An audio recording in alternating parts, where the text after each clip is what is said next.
ಸಂಸ್ಥೆಗಳಲ್ಲಿ ಉಪನಿಯಮಗಳು, ಲೆಕ್ಕಪತ್ರ ನಿರ್ವಹಣೆ, ಗಣಕೀಕರಣ ನಿಯಮಾವಳಿಗಳು ಇವುಗಳ ಬಗ್ಗೆ ಒಂದಿಷ್ಟು ತಿಳ್ಕೊಳ್ಳೋಣ. ಇದು ಈಗಾಗಲೇ ಹೇಳಿದಂಗೆ ನಮ್ಮ ಸಹಕಾರ ಸಂಸ್ಥೆಗಳಲ್ಲಿ ಇರುವ ಉಪನಿಯಮಗಳಲ್ಲಿ ಕೊನೆಯ ಕಂತು ಲೆಕ್ಕಪತ್ರ ಗಣಕೀಕರಣ ನಿಯಮಗಳು ಮತ್ತು ಅಕೌಂಟಿಂಗ್ ಅಂಡ್ ಕಂಪ್ಯೂಟರೈಸೇಷನ್ ರೂಲ್ಸ್. ಇದು ಸ್ನೇಹಿತರೆ, ನಿಜಕ್ಕೂ ಹೇಳ್ಬೇಕು ಅಂದ್ರೆ ಇದು ಉಪನಿಯಮಗಳು ಅಂತ ಅನ್ಕೊಳಿಸೋದಿಲ್ಲ. ಯಾಕಂದ್ರೆ ಇದು it is A policy, accounting policy ಅಂತಾನು ಹೇಳ್ತಾರೆ. ಉಪನಿಯಮಗಳು ಅನ್ನೋದಕ್ಕಿಂತ policy, accounting policy, purchase policy, ಕೆಲವೊಂದು ಪಾಲಿಸಿಗಳನ್ನ ಮಾಡ್ಬೇಕಾಗತ್ತೆ. ಆದ್ರೆ ಇದು ಉಪನಿಯಮಗಳು ಅಂತ ಕೂಡ ಹೇಳ್ತಾರೆ. ಹಾಗಾಗಿ ಈ ನಿಯಮಗಳನ್ನ ಯಾವ ರೀತಿ ಮಾಡ್ಬೇಕು, ಹೇಗ್ ಮಾಡ್ಬೇಕು ಅನ್ನೋದ್ರ ಬಗ್ಗೆ ಒಂದಿಷ್ಟು ಚರ್ಚೆ ಮಾಡೋಣ. ಇವತ್ತಿನ ಚರ್ಚೆ ವಿಷಯದಲ್ಲಿ ಲೆಕ್ಕಪತ್ರಗಳು ಅಂದ್ರೇನು, ಲೆಕ್ಕಪತ್ರ ನಿಯಮಗಳು ಅಂದ್ರೇನು, ಯಾಕೆ ಅವಶ್ಯ, ಅಳವಡಿಸ್ಕೊಳ್ಳೋದು ಹೇಗೆ, ಇರಬೇಕಾದ ವಿಷಯಗಳೇನು, ಹಾಗೆ ಗಣಕೀಕರಣ ನಿಯಮಗಳಲ್ಲಿ ಇರಬೇಕಾದ ವಿಷಯಗಳೇನು, ಇನ್ನು ಅನ್ವಯಿಸುವ ಇತರೆ ಕಾಯ್ದೆಗಳ ಅಂಶಗಳೇನು ಅನ್ನೋದನ್ನ ಒಂದಿಷ್ಟು ನೋಡ್ಕೊಳ್ಳೋಣ. ಸಾಕಷ್ಟು ವಿಷಯಗಳು ಇರೋದ್ರಿಂದ ಸ್ವಲ್ಪ ವೇಗವಾಗಿ ಹೋಗ್ತೇನೆ. ಮತ್ತೆ ಅನೇಕ ವಿಷಯಗಳು ನಿಮ್ಗೆ ಈಗಾಗಲೇ ಗೊತ್ತಿರುವಂತ ವಿಷಯಗಳು, ಹಾಗಾಗಿ ಸ್ವಲ್ಪ ವೇಗವಾಗಿ ಹೋಗ್ತೇನೆ. ಮೊದಲನೇದಾಗಿ, ಸಹಕಾರ ಸಂಸ್ಥೆಗಳು ಸಾಮಾನ್ಯವಾಗಿ ತುಂಬಾ ಚೆನ್ನಾಗಿ ಕೆಲಸ ನಿರ್ವಹಿಸ್ತಾ ಇದೆ.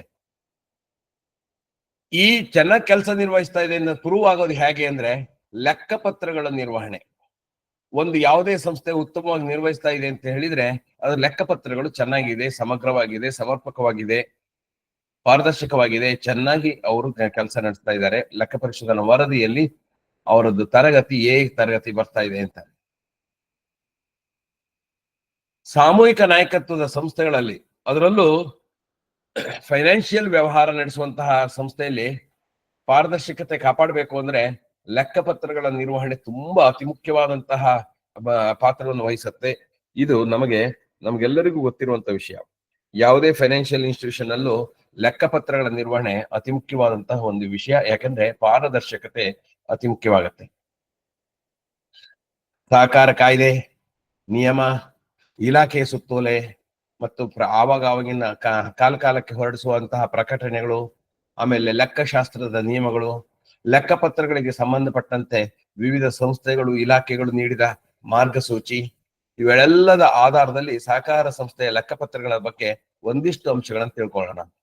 ಇಲ್ಲಿ ಲೆಕ್ಕಪತ್ರಗಳಿಗೆ ನೇರವಾಗಿ ಸಂಬಂಧಪಟ್ಟಂತೆ ಸಮಗ್ರವಾಗಿ ನಿಯಮಗಳು ನಮ್ಮ ಸಹಕಾರ ಕಾಯ್ದೆಯಲ್ಲಿ ಇದೆಯಾ? ಇಲ್ಲ. ನಾವು ಹಾಗಾಗಿ ಬೇರೆ ಬೇರೆ ಸಂಸ್ಥೆಗಳು, ಲೆಕ್ಕಪತ್ರಗಳಿಗೆ ಸಂಬಂಧಪಟ್ಟಂತೆ ಸಂಸ್ಥೆಗಳಿದ್ದಾವೆ. ಕೆಲವೊಮ್ಮೆ RBI ನಿರ್ದೇಶನ ನೀಡುತ್ತೆ ಇಂತಿಂತದ್ ಮಾಡ್ಬೇಕು ಅಂತ, ಅಂತದ್ ಕೂಡ ನಾವು ನೋಡ್ಕೊಳ್ಬೇಕಾಗತ್ತೆ. ಕೆಲವೊಮ್ಮೆ ಸನ್ನದು ಲೆಕ್ಕಿಗರ ಸಂಸ್ಥೆ, institute of chartered accountants of India, ಭಾರತೀಯ ಸನ್ನದು ಲೆಕ್ಕಿಗರ ಸಂಸ್ಥೆ ಇದೆ.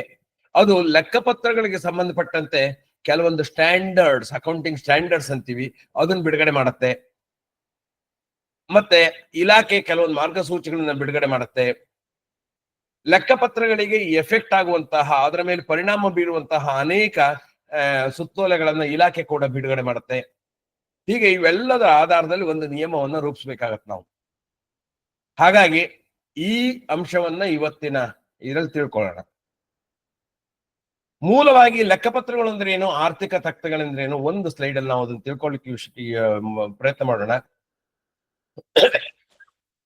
ಒಂದು ಸಂಸ್ಥೆ ಅಥವಾ ಒಬ್ಬ ವ್ಯಕ್ತಿದು ಎಲ್ಲ ಆರ್ಥಿಕ ವ್ಯವಹಾರಗಳನ್ನ ದಾಖಲು ಮಾಡುವಂತಹ ಕ್ರಮ ಇದೆಯಲ್ಲ, ಅದು ಲೆಕ್ಕಪತ್ರ ನಿರ್ವಹಣೆ ಅಂತೀವಿ ನಾವು. ಅಕೌಂಟಿಂಗ್ ಸಿಸ್ಟಮ್ ಅಂದ್ರೆ ಏನು, ಮೇಂಟೆನೆನ್ಸ್ ಆಫ್ ಅಕೌಂಟ್ಸ್ ಅಂದ್ರೆ ಏನು, ಒಬ್ಬ ವ್ಯಕ್ತಿ ತಾನು ನಡೆಸುವಂತಹ ವ್ಯವಹಾರವನ್ನ ದಾಖಲಿಸುವ ಪದ್ಧತಿ. ಅದರಲ್ಲೂ ಫೈನಾನ್ಷಿಯಲ್ ವ್ಯವಹಾರಗಳು, ಬಿಸಿನೆಸ್ ಟ್ರಾನ್ಸಾಕ್ಷನ್ಸ್, ಫೈನಾನ್ಷಿಯಲ್ ಟ್ರಾನ್ಸಾಕ್ಷನ್ಸ್. ಈ ಲೆಕ್ಕಪತ್ರ ನಿರ್ವಹಣೆಗೆ ಸಂಬಂಧಪಟ್ಟಂತಹ ಎಲ್ಲ ನಿಯಮಗಳು, ಎಲ್ಲ ದಾಖಲೆಗಳು ಲೆಕ್ಕ ದಾಖಲೆಗಳು. ಫೈನಾನ್ಷಿಯಲ್ ಡಾಕ್ಯುಮೆಂಟ್ಸ್ ಅಂದ್ರೆ ಯಾವುದು, ಯಾವ್ದಾವ್ದನ್ನ ನೀವು ಅಕೌಂಟಿಂಗ್ಗೆ ಬಳಸ್ತಿರೋ ಅದೆಲ್ಲ ಫೈನಾನ್ಷಿಯಲ್ ಡಾಕ್ಯುಮೆಂಟ್ಸ್. ನಮ್ಮಲ್ಲಿ ಎರಡು ತರ ಡಾಕ್ಯುಮೆಂಟ್ಸ್ ಇರುತ್ತೆ, ಫೈನಾನ್ಷಿಯಲ್ ಡಾಕ್ಯುಮೆಂಟ್ಸ್, ನಾನ್ ಫೈನಾನ್ಷಿಯಲ್ ಡಾಕ್ಯುಮೆಂಟ್ಸ್ ಅಥವಾ ಅಡ್ಮಿನಿಸ್ಟ್ರೇಟಿವ್ ಡಾಕ್ಯುಮೆಂಟ್ಸ್ ಅಂತೀವಿ ನಾವು. ಈಗ ಸಭಾ ನಡಾವಳಿಗಳು ಅಥವಾ ನೋಟಿಸ್ಗಳು ಅಥವಾ ಬೇರೆ ಬೇರೆ ಆಡಳಿತಾತ್ಮಕ ವಿಚಾರಗಳಲ್ಲಿರುವಂತಹ ದಾಖಲೆಗಳಿರ್ತವೆ, ಅವು ಆಡಳಿತಾತ್ಮಕ ದಾಖಲೆಗಳು. ಲೆಕ್ಕಪತ್ರ ದಾಖಲೆಗಳು ಲೆಕ್ಕಪತ್ರಗಳ ನಿರ್ವಹಣೆಗೆ ಬೇಕಾಗುವಂಥದ್ದು. ಹಾಗಾಗಿ ಈ ಲೆಕ್ಕಪತ್ರ ನಿರ್ವಹಣೆಗೆ ಬೇಕಾಗುವಂತ ದಾಖಲೆಗಳನ್ನ ನಾವು ಅಕೌಂಟಿಂಗ್ ರೆಕಾರ್ಡ್ಸ್ ಅಂತ ಹೇಳ್ತೀವಿ. ಇಲ್ಲಿ ಲೆಕ್ಕಶಾಸ್ತ್ರದ ನಿಯಮಾನುಸಾರ ನಮ್ಮ ಸಂಸ್ಥೆಗೆ ಅನ್ವಯಿಸುವ ಕಾಯ್ದೆಗೆ ಅನುಗುಣವಾಗಿ ಲೆಕ್ಕ ಪದ್ಧತಿಯನ್ನು ದಾಖಲಿಸಬೇಕು. ಅದನ್ನೇ ನಾವು ಲೆಕ್ಕ ದಾಖಲಾತಿ ಪದ್ಧತಿ ಅಥವಾ ಅಕೌಂಟಿಂಗ್ ಸಿಸ್ಟಮ್ ಅಂತೀವಿ ನಾವು. ನಿಯಮಿತವಾಗಿ ಲೆಕ್ಕಪತ್ರಗಳನ್ನು ಕ್ರೋಢೀಕರಿಸಿ ಫಲಿತಾಂಶ ಘೋಷಿಸಲು, ನಿಯಮಿತವಾಗಿ ಅಂದ್ರೆ ರೆಗ್ಯುಲರ್ ಆಗಿ, ಅಂದ್ರೆ ಕಾಲ ಯಾವುದು ನಿಮ್ದು ಮಂತ್ಲಿ ಫ್ರೀಕ್ವೆನ್ಸಿ ಅಥವಾ ಕ್ವಾರ್ಟರ್ಲಿ ಫ್ರೀಕ್ವೆನ್ಸಿ ಅಥವಾ ಅರ್ಧ ವಾರ್ಷಿಕ ಅಥವಾ ವಾರ್ಷಿಕ ಫ್ರೀಕ್ವೆನ್ಸಿ ಇರುತ್ತೆ. ಅಲ್ಲಿ ಲೆಕ್ಕಪತ್ರಗಳನ್ನ ನೀವು ಕ್ರೋಢೀಕರಿಸ್ತೀರಿ, ಸಮರೈಸ್ ಮಾಡಿಸ್ತೀರಿ. ಅದರಿಂದ ನೀವು ಫಲಿತಾಂಶ ರಿಸಲ್ಟ್ ಹೇಳಲಿಕ್ಕೆ ಅನುಕೂಲ ಆಗತ್ತೆ. ಅಂತದ್ ಮಾಡ್ಲಿಕ್ಕೆ ನಾವು ಏನ್ ಮಾಡ್ತೀವಿ, ಅದನ್ನ ಫೈನಾನ್ಷಿಯಲ್ ಸ್ಟೇಟ್ಮೆಂಟ್ಸ್ ಅಂತ ಹೇಳ್ತೀವಿ ಅಥವಾ ಆರ್ಥಿಕ ತಕ್ತೆಗಳು ಅಂತ ಹೇಳ್ತೀವಿ. ನಿಮಗೆಲ್ಲರಿಗೂ ಗೊತ್ತಿದೆ ಆರ್ಥಿಕ ತಕ್ತೆಗಳು ಅಂದ್ರೆ ಸಹಕಾರ ಸಂಸ್ಥೆಗಳಲ್ಲಿ ಆರ್ಥಿಕ ತಕ್ತೆಗಳು ಅಂದ್ರೆ ಜಮಾ ಖರ್ಚು ತಕ್ತೆ, ಲಾಭ ನಷ್ಟ ತಕ್ತೆ, ಆಸ್ತಿ ಜವಾಬ್ದಾರಿ ತಕ್ತೆ ಮತ್ತು ಶೆಡ್ಯೂಲ್ಗಳು. ಒಮ್ಮೆ ಕೇಳ್ಕೊಳ್ಳೋಣ, ಲೆಕ್ಕಪತ್ರಗಳು ಯಾಕೆ ಬೇಕು ಹಾಗಾದ್ರೆ? ಲೆಕ್ಕಪತ್ರಗಳು ಸಂಸ್ಥೆಗಳಿಗೆ ಯಾಕೆ ಬೇಕು, ಅದರಲ್ಲೂ ಸಹಕಾರಿ ಸಂಸ್ಥೆಗಳಿಗೆ ಯಾಕೆ ಬೇಕು? ಮೊತ್ತ ಮೊದಲನೇದಾಗಿ ನಾವು ಮಾಲೀಕರಿಗೆ ಲೆಕ್ಕ ಒಪ್ಪಿಸ್ಬೇಕು. ಯಾರು ಮಾಲೀಕರು? ಸದಸ್ಯರು. ಸದಸ್ಯರ ಹಣದಿಂದ ನಾವು ವ್ಯವಹಾರ ಮಾಡ್ತಾ ಇರ್ತೀವಿ, ನಿರ್ದೇಶಕರು ಅಥವಾ ಸಿಬ್ಬಂದಿಗಳು ವ್ಯವಹಾರ ಮಾಡ್ತಾ ಇರ್ತಾರೆ.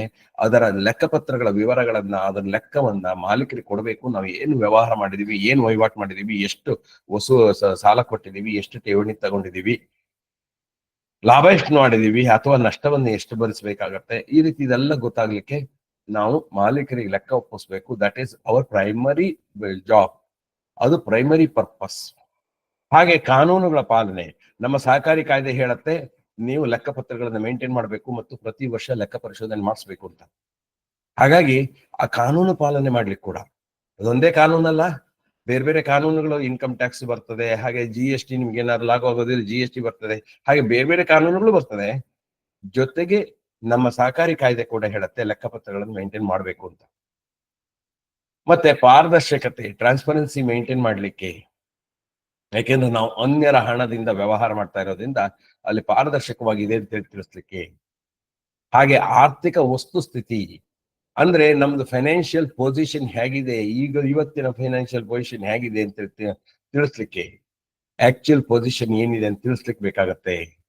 ಮತ್ತೆ ಬಂಡವಾಳ ನಿಧಿಗಳ ಸಮರ್ಪಕ ಬಳಕೆಗಳ ಖಚಿತಪಡಿಸುವಿಕೆ, to guarantee the proper usage of our capital and reserves. ಅದು ನಾವು ಇದು ಮಾಡ್ಬೇಕು, ಯಾಕೆಂದ್ರೆ ಸಂಗ್ರಹ ಮಾಡಿದ್ದನ್ನ ನಾವು ಪ್ರಾಪರ್ ಯೂಸೇಜ್ ಮಾಡಿದೀವಿ ಅಂತ ಹೇಳಿ ಮಂದಟ್ ಮಾಡ್ಕೊಡ್ಬೇಕಾಗತ್ತೆ. ಮತ್ತೆ ಬೇರೆ ಬೇರೆ ಇಲಾಖೆಗಳಿಗೆ ವರದಿ, we need to file returns ಅಥವಾ ರಿಪೋರ್ಟ್ಸ್, ಬೇರೆ ಬೇರೆ ಇಲಾಖೆಗಳಿಗೆ ವರದಿ ಕೊಡ್ಬೇಕಾಗತ್ತೆ. ಅದು ಕೂಡ ನಮಗೆ ಲೆಕ್ಕಪತ್ರಗಳು ಬೇಕಾಗತ್ತೆ. ಇದನ್ನೇ ಸ್ವಲ್ಪ ಮುಂದುವರೆದ್ರೆ ಲೆಕ್ಕಪತ್ರಗಳು ಯಾಕೆ ಬೇಕು ಅಂತ ಹೇಳಿದ್ರೆ ಇದಿಷ್ಟೇನಾ? ಇದಿಷ್ಟು ಹೌದು. ಜೊತೆಗೆ ಎಲ್ಲರಿಗೂ ಸಂಸ್ಥೆ ಸುಸ್ಥಿತಿಯಲ್ಲಿ ಮುಂದುವರಿತಾ ಇದೆ. ಇದು it is continuing in a proper position, ತುಂಬಾ ಸುಸ್ಥಿತಿಯಲ್ಲಿದೆ, ಫೈನಾನ್ಷಿಯಲಿ ಒಳ್ಳೆ ಇದರಲ್ಲಿದೆ ಅಂತ ಮನವರಿಕೆ ಮಾಡ್ಕೊಳ್ಲಿಕ್ಕೂ ಬೇಕು. ಮತ್ತೆ ಆಡಳಿತ ಮಂಡಳಿಗಳು ಏನ್ ಹಿಂದಿನ ವರ್ಷದ ಆರ್ಥಿಕ ವ್ಯವಹಾರಗಳಾಗಿದೆ ಅದನ್ನ ಹಿನ್ನೆಲೆಯಾಗಿ ಇಟ್ಕೊಂಡು ಮುಂದಿನ ವರ್ಷ ನಾವು ಎಷ್ಟು ಮಾಡ್ಬೋದು ಅಂತ ಹೇಳಿ ಬಜೆಟ್ ಮಾಡ್ಕೊಳ್ಲಿಕ್ಕೆ ಅನುಕೂಲ ಆಗತ್ತೆ. ಮತ್ತೆ ಇದಲ್ದೇನೆ ಸಂಸ್ಥೆಯ ಆಗು ಹೋಗುಗಳಲ್ಲಿ, ಸ್ಟೇಕ್ ಹೋಲ್ಡರ್ಸ್ ಅಂತೀವಿ, ಆಗು ಹೋಗುಗಳಲ್ಲಿ ಆಸಕ್ತರೆಲ್ಲರಲ್ಲಿ ವಿಶ್ವಾಸ ಮೂಡಿಸ್ಲಿಕ್ಕೆ, ಇಲ್ಲಪ್ಪ ಒಳ್ಳೆ ಸಂಸ್ಥೆ ಇದು, ಬ್ಯಾಲೆನ್ಸ್ ಶೀಟ್ ನೋಡಿದೀನಿ ಚೆನ್ನಾಗಿದೆ, ಅವ್ರು ನಮ್ಮ ಸದಸ್ಯರೇ ಆಗಿರ್ಬೇಕು ಅಂತಿಲ್ಲ, ಸಾರ್ವಜನಿಕರು ಕೂಡ ಕೆಲವೊಂದು ಸಂಸ್ಥೆಗಳ ಬಗ್ಗೆ ನಿಗಾ ಇಡ್ತಾರೆ, ಅವುಗಳ ಬಗ್ಗೆ. ಈ ಲೆಕ್ಕಪತ್ರಗಳ ಬಗ್ಗೆ ಒಂದು ವಿಶೇಷತೆ ಏನಂದ್ರೆ ಸದಸ್ಯರ ಜವಾಬ್ದಾರಿನ ಅಲ್ಲ, ಆಡಳಿತ ಮಂಡಳಿಯ ಹೊಣೆಗಾರಿಕೆ. ಏನು? ಆಡಳಿತ ಮಂಡಳಿ ಯಾವುದೇ ಸಂಸ್ಥೆಯಲ್ಲಿ ಲೆಕ್ಕ ಪದ್ಧತಿಯನ್ನ ನಿರ್ಣಯ ಮಾಡುವಂಥದ್ದು ಆಡಳಿತ ಮಂಡಳಿ. ಇದು ತುಂಬಾ ಇಂಪಾರ್ಟೆಂಟ್. ಇಲ್ಲಿಂದ ಶುರುವಾಗತ್ತೆ ನಿಯಮಗಳು ಯಾಕೆ ಬೇಕು ಅನ್ನೋದು. ಕಾನೂನು ಇಂಥದೇ ಲೆಕ್ಕ ಪದ್ಧತಿಯನ್ನ ನೀವೆಲ್ಲರೂ ಅನುಸರಿಸಬೇಕು ಅಂತ ಹೇಳೋದಿಲ್ಲ. ಕಾನೂನು ಕೆಲವೊಂದು ಅಂಶಗಳನ್ನ ಹೇಳುತ್ತೆ. ಆದ್ರೆ ನಮ್ಮ ಲೆಕ್ಕ ಪತ್ರಗಳನ್ನ ಯಾವ ರೀತಿ ಇಡಬೇಕು ಅನ್ನೋದನ್ನ ನಾವು, ನಮ್ಮ ಆಡಳಿತ ಮಂಡಳಿ it is the responsibility of the management to decide what type of, ಅದಕ್ಕೆ ಮ್ಯಾನೇಜ್ಮೆಂಟ್ ನವರು ಒಂದು ನಿರ್ಣಯ ತಗೊಳ್ತಾರೆ, ನಮ್ಮ ಲೆಕ್ಕ ಪದ್ಧತಿಯನ್ನ ಯಾವ ರೀತಿ ಮಾಡ್ತೀವಿ ಅನ್ನೋದನ್ನ ಅವ್ರು ನಿರ್ಣಯಿಸ್ಬೇಕು. ಹಾಗಾಗಿ ಲೆಕ್ಕ ಪದ್ಧತಿ ಬಗ್ಗೆ ಅಂದ್ರೆ ಅಕೌಂಟಿಂಗ್ ಸಿಸ್ಟಮ್ ಬಗ್ಗೆ ನಿರ್ಣಯಿಸ್ಬೇಕು. ಅದ್ರಲ್ಲಿ ಏನೇನಿದೆ ಅಂತೇಳಿ ಮುಂದೆ ಒಂದು ಸ್ಲೈಡ್ ಅಲ್ಲಿ ಹೇಳ್ತೀನಿ. ಲೆಕ್ಕ ಪದ್ಧತಿ ಅಂದ್ರೇನು, ಲೆಕ್ಕಪತ್ರ ನಿಯಮಗಳು ಅಂದ್ರೇನು, ಇದೆಲ್ಲ ಹೇಳೋಣ. ಒಳ ನಿಯಮಗಳನ್ನು ರೂಪಿಸುವಂತದ್ದು ಆಡಳಿತ ಮಂಡಳಿ. ಆಮೇಲೆ ಸಿಬ್ಬಂದಿಗಳಿಗೆ ತಿಳುವಳಿಕೆ ಕೊಡುವಂತದ್ದು, ತರಬೇತಿ ನೀಡುವಂತದ್ದು ಕೂಡ ಆಡಳಿತ ಮಂಡಳಿಯ ಹೊಣೆಗಾರಿಕೆ. ಅಕಸ್ಮಾತ್ ಅದನ್ನು ನಿಯೋಜನೆ ಮಾಡ್ತೀವಿ, ಪ್ರತ್ಯಾಯೋಜನೆ ಮಾಡ್ತೀವಿ, ಬೇರೆ ಬೇರೆ ಕಡೆ ಬೇರೆ ಬೇರೆ ಅಧಿಕಾರಿಗಳಿಗೆ, ಮ್ಯಾನೇಜರ್ಗಳಿಗೆ, ಸಬ್ ಸ್ಟಾಫಿಗಳಿಗೆ ಅಂದ್ರೆ ಬ್ರಾಂಚ್ ಮ್ಯಾನೇಜರ್ಗಳಿಗೆ ನಾವು ಅಧಿಕಾರ ನಿಯೋಜನೆ ಮಾಡ್ತೀವಿ ಅಂತ ಹೇಳಿದ್ರೆ ಅದು ಕೂಡ ಆಡಳಿತ ಮಂಡಳಿ ಮಾಡ್ಬೇಕಾಗತ್ತೆ. ಲೆಕ್ಕ ಪರಿಶೋಧನೆ ಕೂಡ ಆಡಳಿತ ಮಂಡಳಿ ಮಾಡ್ಬೇಕಾಗತ್ತೆ. ಇಟ್ ಈಸ್ ಎ ಪ್ರಕಾರ್ಯ, it is a function of ಆಡಳಿತ ಮಂಡಳಿ. 3 ಫಂಕ್ಷನ್ಸ್ ಅನ್ನ ಆಡಳಿತ ಮಂಡಳಿಯ ಪ್ರಕಾರಗಳು ಅಂತ ಹೇಳಿದೆ. ಲೆಕ್ಕ ಪರಿಶೋಧನೆ ಇನ್ ಟೈಮ್ ಆಗ್ಬೇಕು, ಇನ್ ಟೈಮ್ ಜನರಲ್ ಬಾಡಿ ಆಗ್ಬೇಕು, ಇನ್ ಟೈಮ್ ಚುನಾವಣೆ ಆಗ್ಬೇಕು. 3ರಲ್ಲಿ ಯಾವುದೇ ಒಂದು ಇನ್ ಟೈಮ್ ಆಗಿಲ್ಲ ಅಂತ ಹೇಳಿದ್ರೆ ಆಡಳಿತ ಮಂಡಳಿ ಬೋರ್ಡ್ ಡಿಸ್ಕ್ವಾಲಿಫಿಕೇಶನ್ಗೆ ಒಳಗಾಗತ್ತೆ. ಹಾಗಾಗಿ ಲೆಕ್ಕ ಪರಿಶೋಧನೆ ಮಾಡಿಸುವಂತಹ ಹೊಣೆಗಾರಿಕೆ ಆಡಳಿತ ಮಂಡಳಿದಿದೆ. ಯಾವುದೇ ಸಂದರ್ಭದಲ್ಲಿ ಅಲ್ಲಿ ಆಡಳಿತ ಮಂಡಳಿ ಸರಿಯಾಗಿ ನಿರ್ವಹಿಸಿದ ಲೆಕ್ಕ ಪರಿಶೋಧನೆ ಮಾಡಿಸಿಲ್ಲ ಇನ್ ಟೈಮ್ ಅಂತೇಳಿ ಪ್ರೂವ್ ಆದ್ರೆ ಅವರು ನೆಕ್ಸ್ಟ್ 6 ವರ್ಷಗಳಿಗೆ ಡಿಸ್ಕ್ವಾಲಿಫೈ ಆಗೋ ಚಾನ್ಸ್ ಇರ್ತದೆ. ಮತ್ತೆ ಎಲ್ಲ ಕಾನೂನುಗಳನ್ನು ಆ ಲೆಕ್ಕಪತ್ರಗಳ ನಿರ್ವಹಣೆಗಿರ್ಬೋದು ಅಥವಾ ಒಟ್ಟು ಲೆಕ್ಕಪತ್ರಗಳನ್ನ ಮೇಂಟೈನ್ ಮಾಡ್ಲಿಕ್ಕೆ ಏನೇನ್ ಕಾನೂನುಗಳು ಬೇಕೋ ಅದಷ್ಟನ್ನು ಮೇಂಟೈನ್ ಮಾಡ್ಬೇಕಾಗತ್ತೆ. ತೆರಿಗೆ ಕಾನೂನುಗಳು ಬರ್ತದೆ, ಬೇರೆ ಬೇರೆ ಕಾರ್ಮಿಕ ಕಾನೂನುಗಳು ಬರ್ತದೆ, ಸ್ಯಾಲ್ರಿ ಕೊಡುವಾಗ ಕಾರ್ಮಿಕ ಕಾಯ್ದೆಗಳನ್ನು ಅನುಸಾರ ಮಾಡ್ಬೇಕಾಗತ್ತೆ. ಹೀಗೆ ಬೇರೆ ಬೇರೆ ಕಾನೂನುಗಳನ್ನ ಅನುಸರಿಸಿಕೊಂಡು ನಾವು ಆಡಳಿತ ಮಂಡಳಿಯ ಇದನ್ನ ಲೆಕ್ಕಪತ್ರಗಳನ್ನ ರೂಪಿಸ್ಬೇಕು ಅಥವಾ ಪದ್ಧತಿಯನ್ನು ರೂಪಿಸ್ಬೇಕಾಗತ್ತೆ. ಹಾಗಾದ್ರೆ ಲೆಕ್ಕಪತ್ರಗಳ ನಿಯಮಾವಳಿಗಳು ಹೇಗಿರ್ಬೇಕು, ಏನಿರ್ಬೇಕು? ಲೆಕ್ಕಪತ್ರಗಳ ನಿರ್ವಹಣೆಗೆ ಹೇಗಿರ್ಬೇಕು ಅಂದ್ರೆ, ಒಂದು ಲೆಕ್ಕಪತ್ರಗಳ ನಿರ್ವಹಣೆ ಈಗಾಗಲೇ ಹೇಳಿದಂಗೆ ಇದು ಶಾಸನಾತ್ಮಕ. It is a statutory obligation, statutory responsibility, ಶಾಸನಾತ್ಮಕ ಜವಾಬ್ದಾರಿ. ಸಂಘಕ್ಕೆ ಸಂಬಂಧಪಟ್ಟಂತಹ ಎಲ್ಲ ಹಣಕಾಸು ವ್ಯವಹಾರಗಳನ್ನು ಸೂಕ್ತವಾಗಿ ದಾಖಲಿಸಬೇಕು. ಅವುಗಳ ಕುರಿತಾಗಿ ಸೂಕ್ತವಾಗಿ ಉಪನಿಯಮಗಳನ್ನು ಹೊಂದಿರಬೇಕು. ದಾಖಲಾತಿಗಳ ನಿರ್ವಹಣೆ ಇರ್ಬೋದು, ಲೆಕ್ಕ ಪದ್ಧತಿಗಳಿರ್ಬೋದು, ಗಣಕೀಕರಣ ನಿಯಮಗಳು, ಇದೆಲ್ಲದೂ ಆ ನಿಯಮ ಒಳಗೊಂಡಿರ್ಬೇಕು. ಹಾಗಾಗಿ ಲೆಕ್ಕಪತ್ರಗಳ ನಿಯಮಗಳ ಉದ್ದೇಶ ಏನು ಅಂದ್ರೆ ದಾಖಲೆಗಳನ್ನು ಇಡ್ಲಿಕ್ಕೆ, ಲೆಕ್ಕಪತ್ರಗಳ ನಿರ್ವಹಣೆಗಳಿಗೆ ನಿಯಮಗಳನ್ನು ರೂಪಿಸಬೇಕು. ಇತ್ತೀಚೆಗೆ ಎಲ್ಲಾ ಸಹಕಾರ ಸಂಸ್ಥೆಗಳು ಕೂಡ ಲೆಕ್ಕಪತ್ರ ನಿರ್ವಹಣೆಗೆ ಕಂಪ್ಯೂಟರ್ನ ಅಳವಡಿಸ್ತಾ ಇದೆ. ಹಾಗೇನಾದ್ರು ಕಂಪ್ಯೂಟರ್ನ ಅಳವಡಿಸ್ಕೊಳ್ತಾ ಇದೀವಿ ಅಂದ್ರೆ ಅವುಗಳ ಅಳವಡಿಕೆ ನಿರ್ವಹಣೆಗೆ ಸೂಕ್ತ ಕಂಪ್ಯೂಟರೀಕರಣ ಅಥವಾ ಗಣಕೀಕರಣದ ನಿಯಮಗಳಿರಬೇಕು. ಅದ್ರ ಬಗ್ಗೆನೂ ಒಂದಿಷ್ಟು ವಿಷಯಗಳ ಪ್ರಸ್ತಾಪ ಮಾಡೋಣ ಇವತ್ತು. ಈ ನಿಯಮವನ್ನು ಮಾಡುವಾಗ, ಅನುಸರಿಸುವಾಗ ಕೇಂದ್ರ ಸರ್ಕಾರ ಅಥವಾ ರಾಜ್ಯ ಸರ್ಕಾರಗಳ ಎಲ್ಲ ಕಾಯ್ದೆಗಳ ಅಂಶಗಳನ್ನ ನಾವು ಗಮನದಲ್ಲಿ ಇಟ್ಕೊಳ್ಬೇಕಾಗತ್ತೆ. ಜೊತೆಗೆ ಯಾವುದೇ ನಿಯಮಗಳನ್ನ ರೂಪಿಸ್ತಾ ಇದ್ದೀನಿ ಅಂದ್ರೆ ಅದಕ್ಕೆ ಅಗತ್ಯ ನಮೂನೆಗಳನ್ನು ಕೂಡ ನಾವು ಬಿಡುಗಡೆ ಮಾಡಬೇಕು. ಅದಕ್ಕೋಸ್ಕರ ನಮೂನೆಗಳನ್ನು ಕೂಡ ಇಟ್ಟುಕೊಂಡಿರ್ಬೇಕು. ಹಾಗಾದ್ರೆ ಲೆಕ್ಕಪತ್ರ ನಿಯಮಗಳೊಂದು ಏನೇನಿರ್ತದೆ ಅಥವಾ ಏನು? ಸಹಕಾರಿ ಸಂಸ್ಥೆ ಅನುಸರಿಸುವಂತಹ ಲೆಕ್ಕ ಪದ್ಧತಿ ಯಾವುದು? ಕ್ಯಾಶ್, ಅಕ್ರೂಯಲ್ ಆರ್ ಮಿಕ್ಸೆಡ್, ಅದು ನಾನು ಮುಂದೆ ಬರ್ತೀನಿ, ಹೇಳ್ತೀನಿ. ಯಾವ್ಯಾವ ಲೆಕ್ಕಪತ್ರಗಳನ್ನು ನಿರ್ವಹಿಸಬೇಕು, ಅವುಗಳನ್ನ ದಾಖಲಾತಿ ಕ್ರಮ ಏನು, ಅಂದ್ರೆ ರೆಕಾರ್ಡ್ ಮಾಡುವಂತಹ ಕ್ರಮ ಏನು. ರೆಕಾರ್ಡ್ ಅಂತ ಹೇಳಿದ್ರೆ ರೆಕಾರ್ಡ್ಸ್ ಅಂದ್ರೆ ದಾಖಲೆ, ಅವುಗಳು ಯಾವ ರೀತಿ ಇರಬೇಕು. ಲೆಕ್ಕಪತ್ರ ದಾಖಲೆಗಳ ಸೃಜನೆಯ ಕ್ರಮ ಏನು, ಅಂದ್ರೆ ಯಾವ ರೀತಿ ತಯಾರು ಮಾಡ್ಬೇಕಾಗತ್ತೆ, ಅದನ್ನ ಯಾವ ರೀತಿ ನಿರ್ವಹಣೆ ಮಾಡ್ಬೇಕಾಗತ್ತೆ. ಅದನ್ನ ಒಂದಿಷ್ಟು ಕಾಲಮಿತಿ ಇದೆ, ಮುಂದೆ ಬರ್ತೀನಿ ನಾನು. ಕಾಲಮಿತಿ ಇದೆ, ಯಾವ ದಾಖಲೆಗಳನ್ನ ಎಷ್ಟು ವರ್ಷ ಇಡ್ಬೇಕು ಅಂತಿದೆ. ಆ ವಿಲೇವಾರಿ ಮಾಡುವ ಕ್ರಮಗಳೇನು? ಸುಮ್ಮನೆ ರದ್ದಿ ಮಾರ್ಬಿಡ್ಬೋದಾ ನಾವು? ಲೆಕ್ಕಪತ್ರಗಳ ನಿರ್ವಹಣೆ ಯಾರು ಮಾಡ್ಬೇಕು, ಹೇಗ್ ಮಾಡ್ಬೇಕು? ಲೆಕ್ಕಪತ್ರಗಳಿಗೆ ನಿಯಮಗಳನ್ನ ರೂಪಿಸುವಂತದ್ದು ಆಡಳಿತ ಮಂಡಳಿ ಜವಾಬ್ದಾರಿ. ಆದರೆ ನಿರ್ವಹಣೆ ಮಾಡುವಂತ ಯಾರು ಮಾಡ್ಬೇಕು? ಅದನ್ನ ನಾವು ಡೆಲಿಗೇಷನ್ ಮಾಡಿರಬೇಕು. ಲೆಕ್ಕಪತ್ರಗಳಲ್ಲಿ ಇಂತಿಂತವ್ರಿಗೆ ಇಂತಿಂತ ಜವಾಬ್ದಾರಿ. ಕ್ಯಾಶ್ ಹ್ಯಾಂಡ್ಲಿಂಗ್ ಯಾರು, ಬ್ಯಾಂಕ್ ಟ್ರಾನ್ಸಾಕ್ಷನ್ಸ್ ಯಾರು ಮಾಡ್ತಾರೆ, ದೊಡ್ಡ ದೊಡ್ಡ ನಿರ್ಣಯಗಳು ಮಾಡ್ಬೇಕಿದ್ರೆ ಯಾರು ಮಾಡ್ಕೊಳ್ಬೇಕಾಗತ್ತೆ, ಯಾವ್ಯಾವ ನಿರ್ಣಯಗಳನ್ನು ಯಾರ್ಯಾರು ಮಾಡ್ಬೇಕಾಗತ್ತೆ, ಮಿತಿಗಳೇನಿದೆ,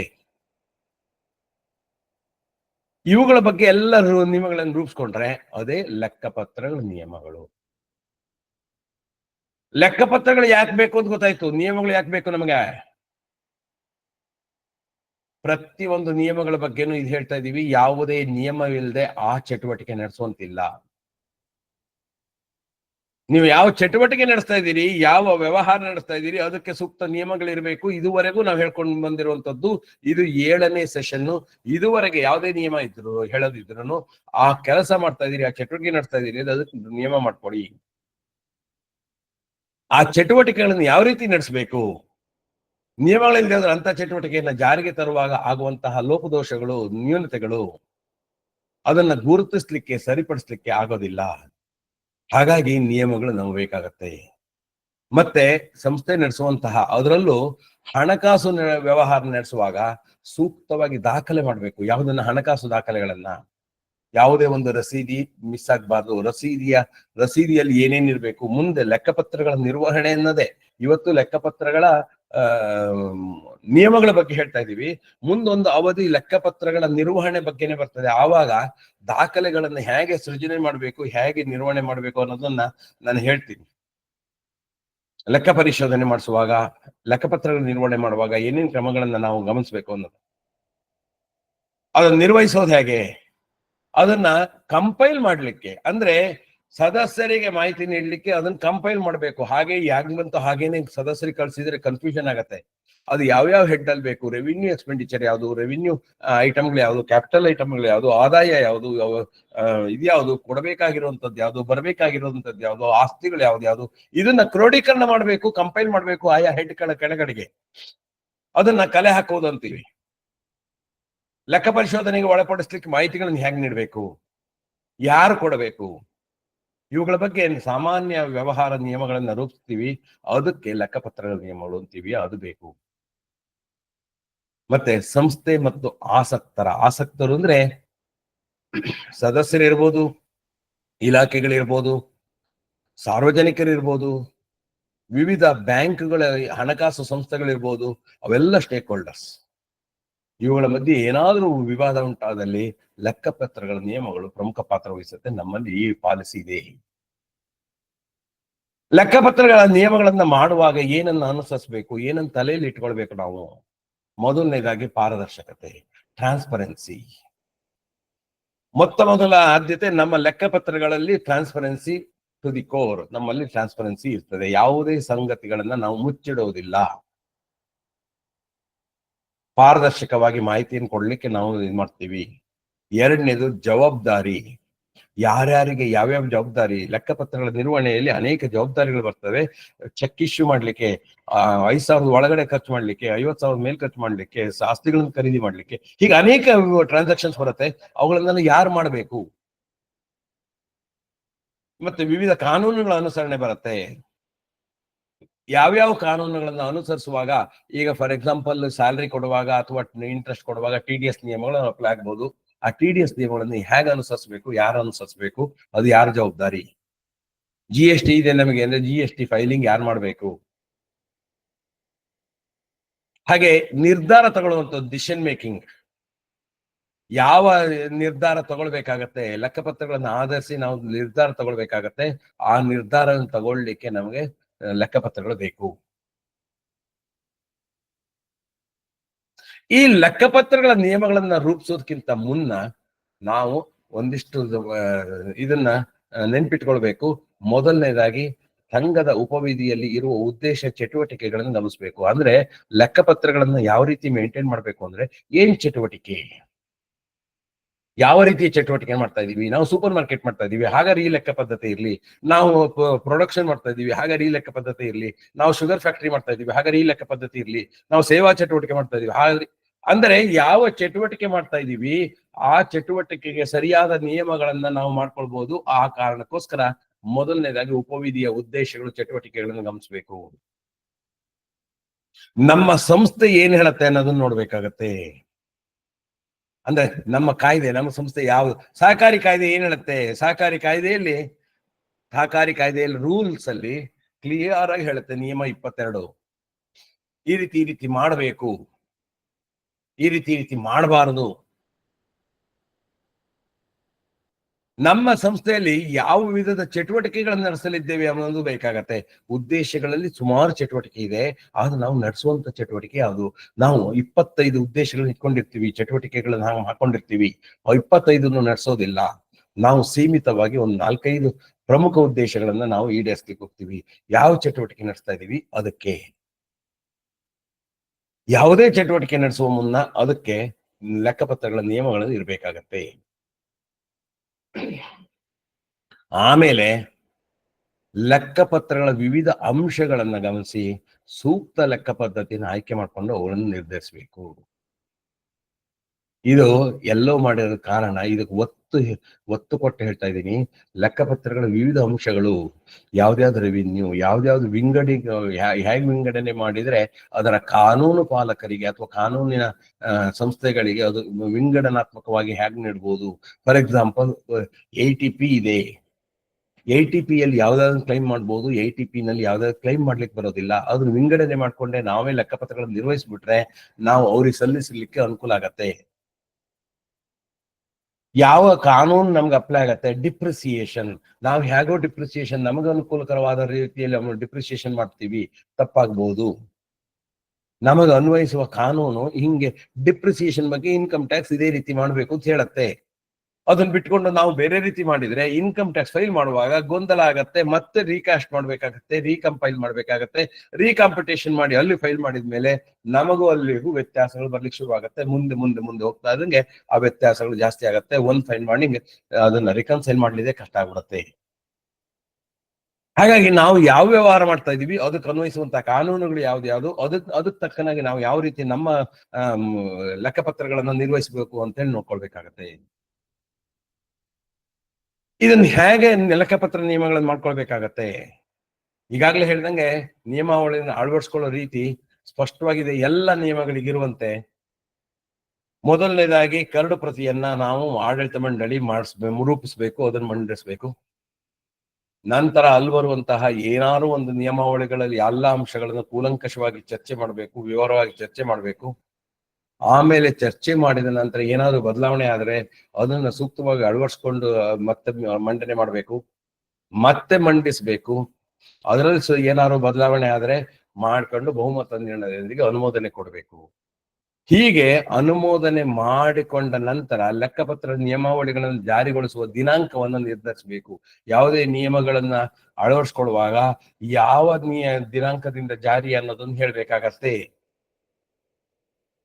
ಆದ್ರೆ ಬೇರೆ ನಿಯಮಗಳಿಗೂ ಲೆಕ್ಕಪತ್ರ ನಿಯಮಾವಳಿಗಳಿಗೂ ಒಂದು ಪ್ರಮುಖವಾದಂತಹ ವ್ಯತ್ಯಾಸ ಏನು ಅಂದ್ರೆ, ಲೆಕ್ಕಪತ್ರ ನಿಯಮಗಳನ್ನು ರೂಪಿಸುವಂಥದ್ದು ಆಡಳಿತ ಮಂಡಳಿಯ ಶಾಸನಾತ್ಮಕ ಕರ್ತವ್ಯ. It is a statutory obligation of the board of directors. ಹಾಗಾಗಿ ಲೆಕ್ಕಪತ್ರಗಳನ್ನ ಸರ್ವ ಸದಸ್ಯರ ಸಭೆಯಲ್ಲಿ ಅನುಮೋದನೆ ಪಡೆಯುವ ಅಗತ್ಯ ಇರೋದಿಲ್ಲ. ಹಾಗೆ ಇಲಾಖೆಗೂ ಅನುಮೋದನೆ ಮಾಡಬೇಕಾಗಿಲ್ಲ. ಬೇರೆ ಎಲ್ಲ ನಿಯಮಗಳನ್ನ ಸದಸ್ಯರ ಸಭೆಯಲ್ಲಿ ಮಂಡಿಸಿ ಅನುಮೋದನೆ ಪಡ್ಕೊಳ್ಬೇಕಾಗತ್ತೆ, ಮತ್ತೆ ಅದನ್ನ ನಿಬಂಧಕರ ಅನುಮೋದನೆ ಪಡ್ಕೊಳ್ಬೇಕಾಗತ್ತೆ. ಆದರೆ ಲೆಕ್ಕಪತ್ರಗಳಿಗೆ ಅದು ಆ ಅಗತ್ಯ ಇಲ್ಲ. ಯಾಕೆಂದ್ರೆ ಇದು ಶಾಸನಾತ್ಮಕ ಕರ್ತವ್ಯ, ಮಾಡಲೇಬೇಕಾಗಿರುವಂತದ್ದು ಮಂಡಳಿ. ಹಾಗಾಗಿ ಲೆಕ್ಕಪತ್ರ ಇದಕ್ಕೆ ನಾವು ಮತ್ತೆ ಈ ನಿಯಮಗಳನ್ನು ಮಾಡ್ಕೊಂಡು ನಾವು AR ಅಥವಾ DR ಇಂದ ಅನುಮೋದನೆ ಮಾಡ್ಕೊಳ್ಬೇಕಾ, ಸಂಯುಕ್ತ ಸಹಕಾರದಿಂದ ಅನುಮೋದನೆ ಮಾಡ್ಕೊಳ್ಬೇಕಾ? ಬೇಕಾಗಿಲ್ಲ. ಇನ್ನು ಈ ನಿಯಮ ಯಾರಿಗೆ ಅಪ್ಲೈ ಆಗತ್ತೆ? ಸಾಮಾನ್ಯವಾಗಿ ಯಾವ ಸಂಸ್ಥೆ ತನ್ನ ಆಡಳಿತ ಮಂಡಳಿಯ ಮೂಲಕ ತನ್ನ ಲೆಕ್ಕಪತ್ರಗಳ ನಿರ್ವಹಣೆ ತರ್ತಾರೋ ಆ ಸಂಸ್ಥೆಯ ಲೆಕ್ಕಪತ್ರ ನಿರ್ವಹಣೆಗೆ ಮಾತ್ರ ಅನ್ವಯಿಸತ್ತೆ.